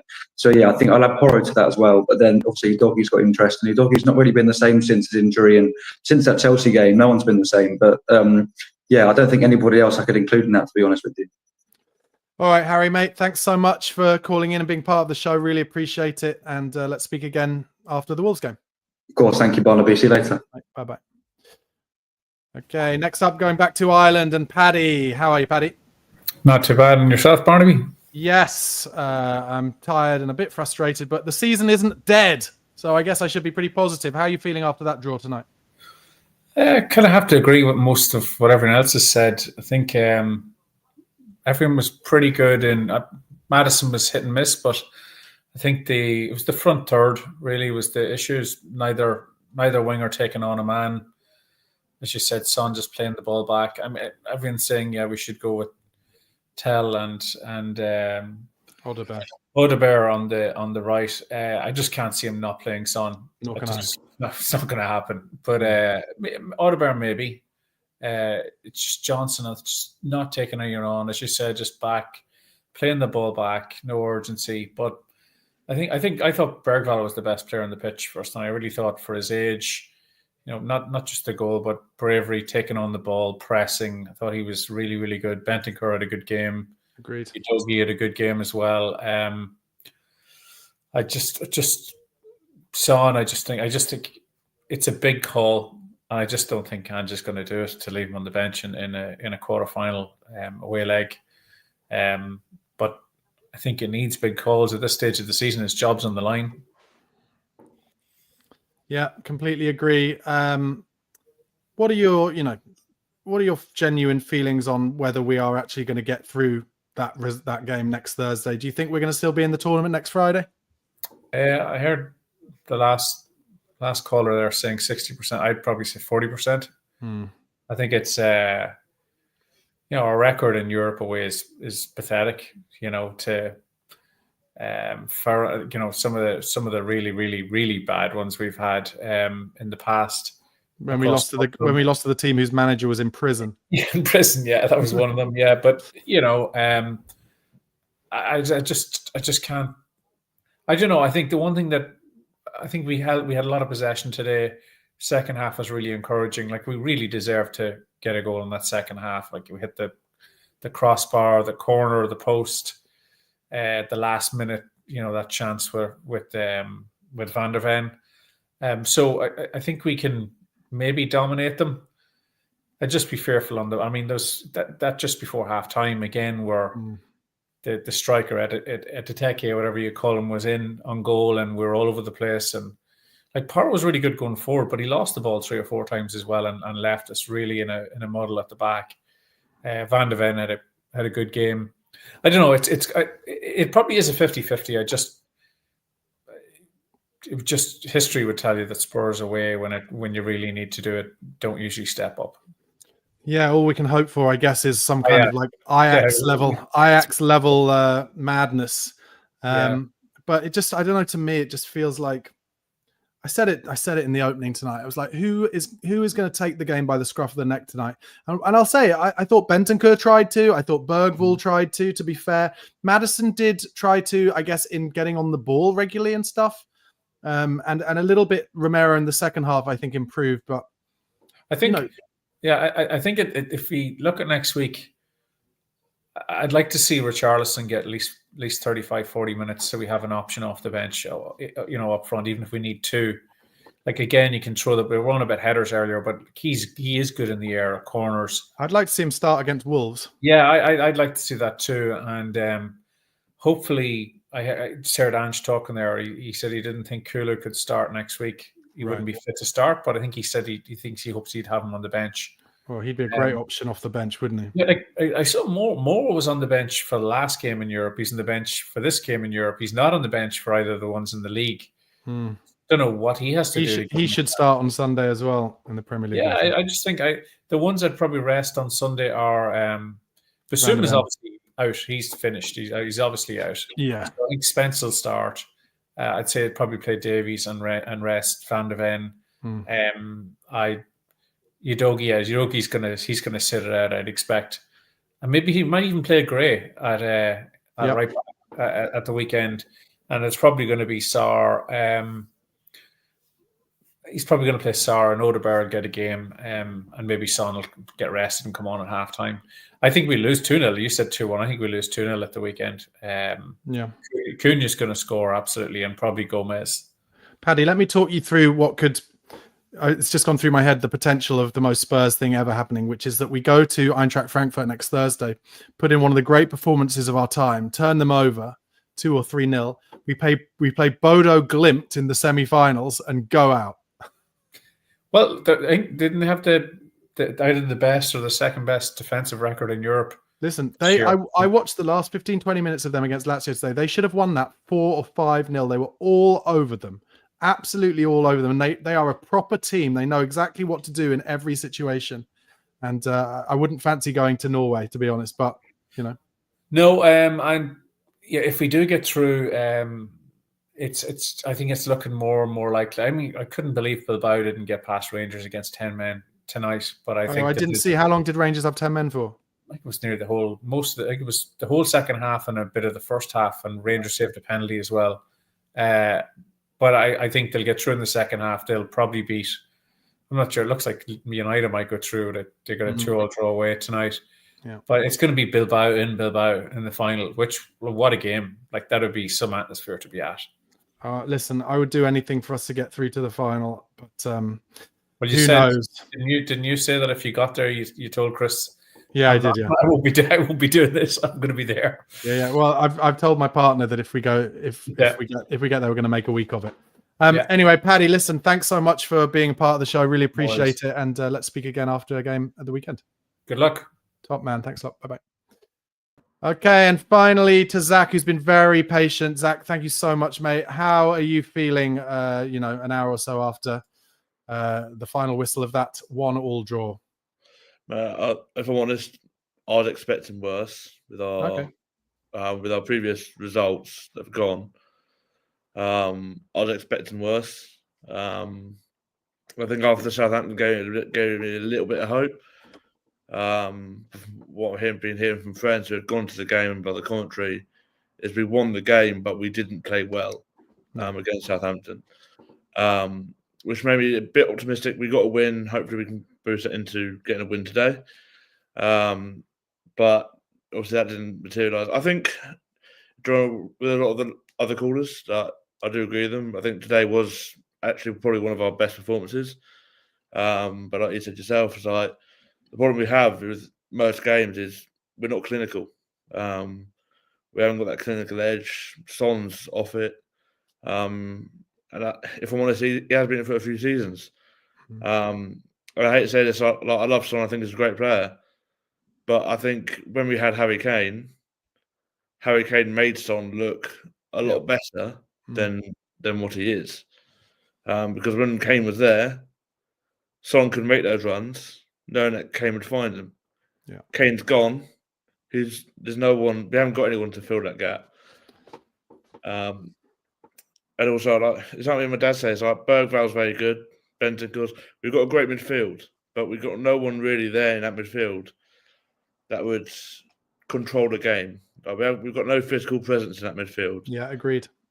Whereas, like you look back in the years when we've had like Moussa Dembele, we've had Wanyama, like they've had that physical presence in the midfield. So Bentancur was more physical tonight than I've seen him be for a while. He really got around the pitch. I was impressed with him tonight. Yeah, no, he was great tonight. Like Bentancur, I love him. Like always, whenever he plays, you can see he puts like his heart on his sleeve. Like he always tries to put his best out onto the pitch. But I think there's a lot of players who don't do that every game of the season. They don't do it. They don't go out on a limb every game of for the season. Agreed. Do you think that's because they're out of form, or do you think they don't believe in what the manager is asking them to do? I think it's a bit of both. I think part of them have, like when we went through that injury crisis, I can understand that they're struggling, that they're expected to do all these games and they've got no real help. That could go down to is Postecoglou not wanting to use these fringe players like Mikey Morozov and players who aren't necessarily always in the squad? Is he too afraid to say, you know what, step up? Or is it down to Daniel Levy not wanting to invest in the team? Now, I know Daniel Levy came out with a statement saying we must operate in a structured way to protect the future of this club.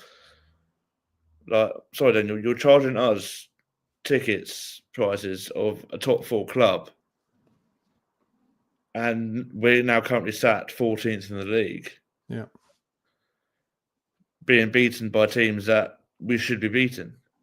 Like Fulham are above us. Crystal Palace, I believe, are above us. Like, these are all teams we should be above. Agreed. And the problem is, and I can say this now, is the reason why Postecoglou hasn't been sacked already is because Levy's under a lot of criticism. He's had a lot of protests against him. The fans want him out. Levy will not sack him now because he knows if he sacks him now, he'll get a bigger backlash because of what happened to Jose Mourinho. Now, yes, we didn't. No one liked the football that we were playing under Jose Mourinho. But it's like even one of my friends, a Southampton fan, he was saying the one manager that is a master at beating Man City and a master at cup finals is Jose Mourinho, and we sacked him a week before a cup final. Like if we hadn't sacked him a week before that cup final, we could be sitting here today with potentially a League Cup. No, yes, a League Cup, but a trophy, like in our cabinet. And I honestly think that's why Postecoglou hasn't been sacked, because Pochettino arguably had a similar squad to what we have now. He had Kane, he had Son. Like, he had a lot better attacking players than we do currently now. True. So what are your thoughts? Let me just bring it back to kind of this and next week. What are your thoughts on next Thursday then? You know, what do you think is likely to happen, and you know, how are we going to go about it? I think we need to go out to Frankfurt and we need to play our football, most importantly. Now we conceded a goal today because it happens too often. The players give the ball away too easily. Now I don't know whether that's teammates are not giving them a shout, so they've got a man closing them down, or they're too comfortable and it's sloppy passes.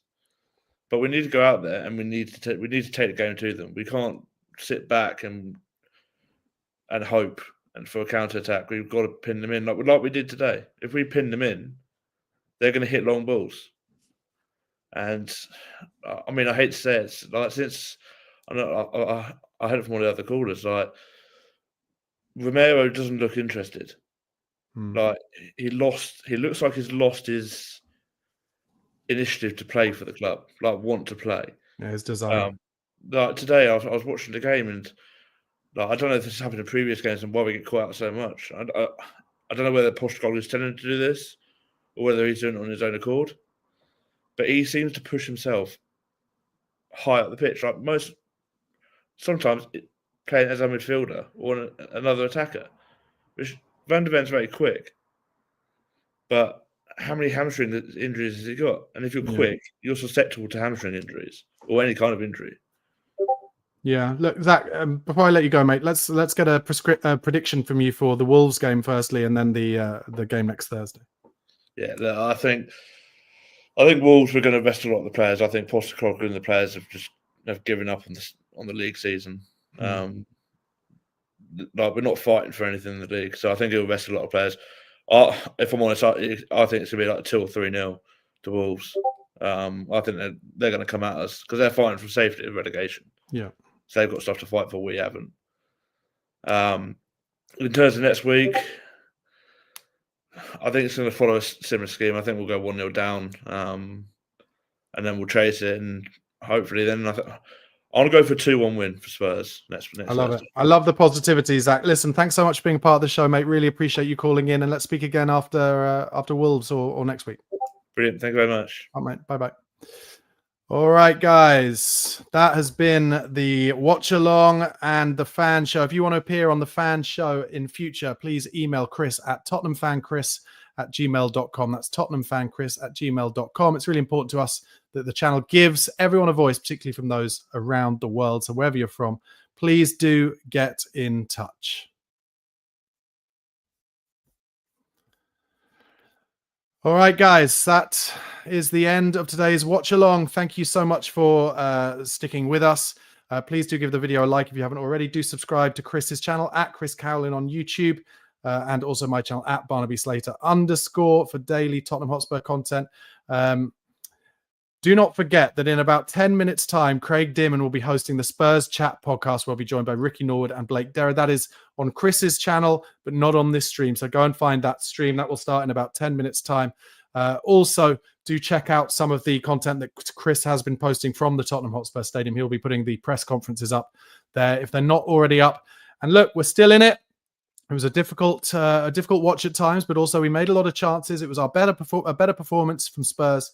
Let's hope they can all stay fit and then go to Germany next week and do something special. Come on, you Spurs.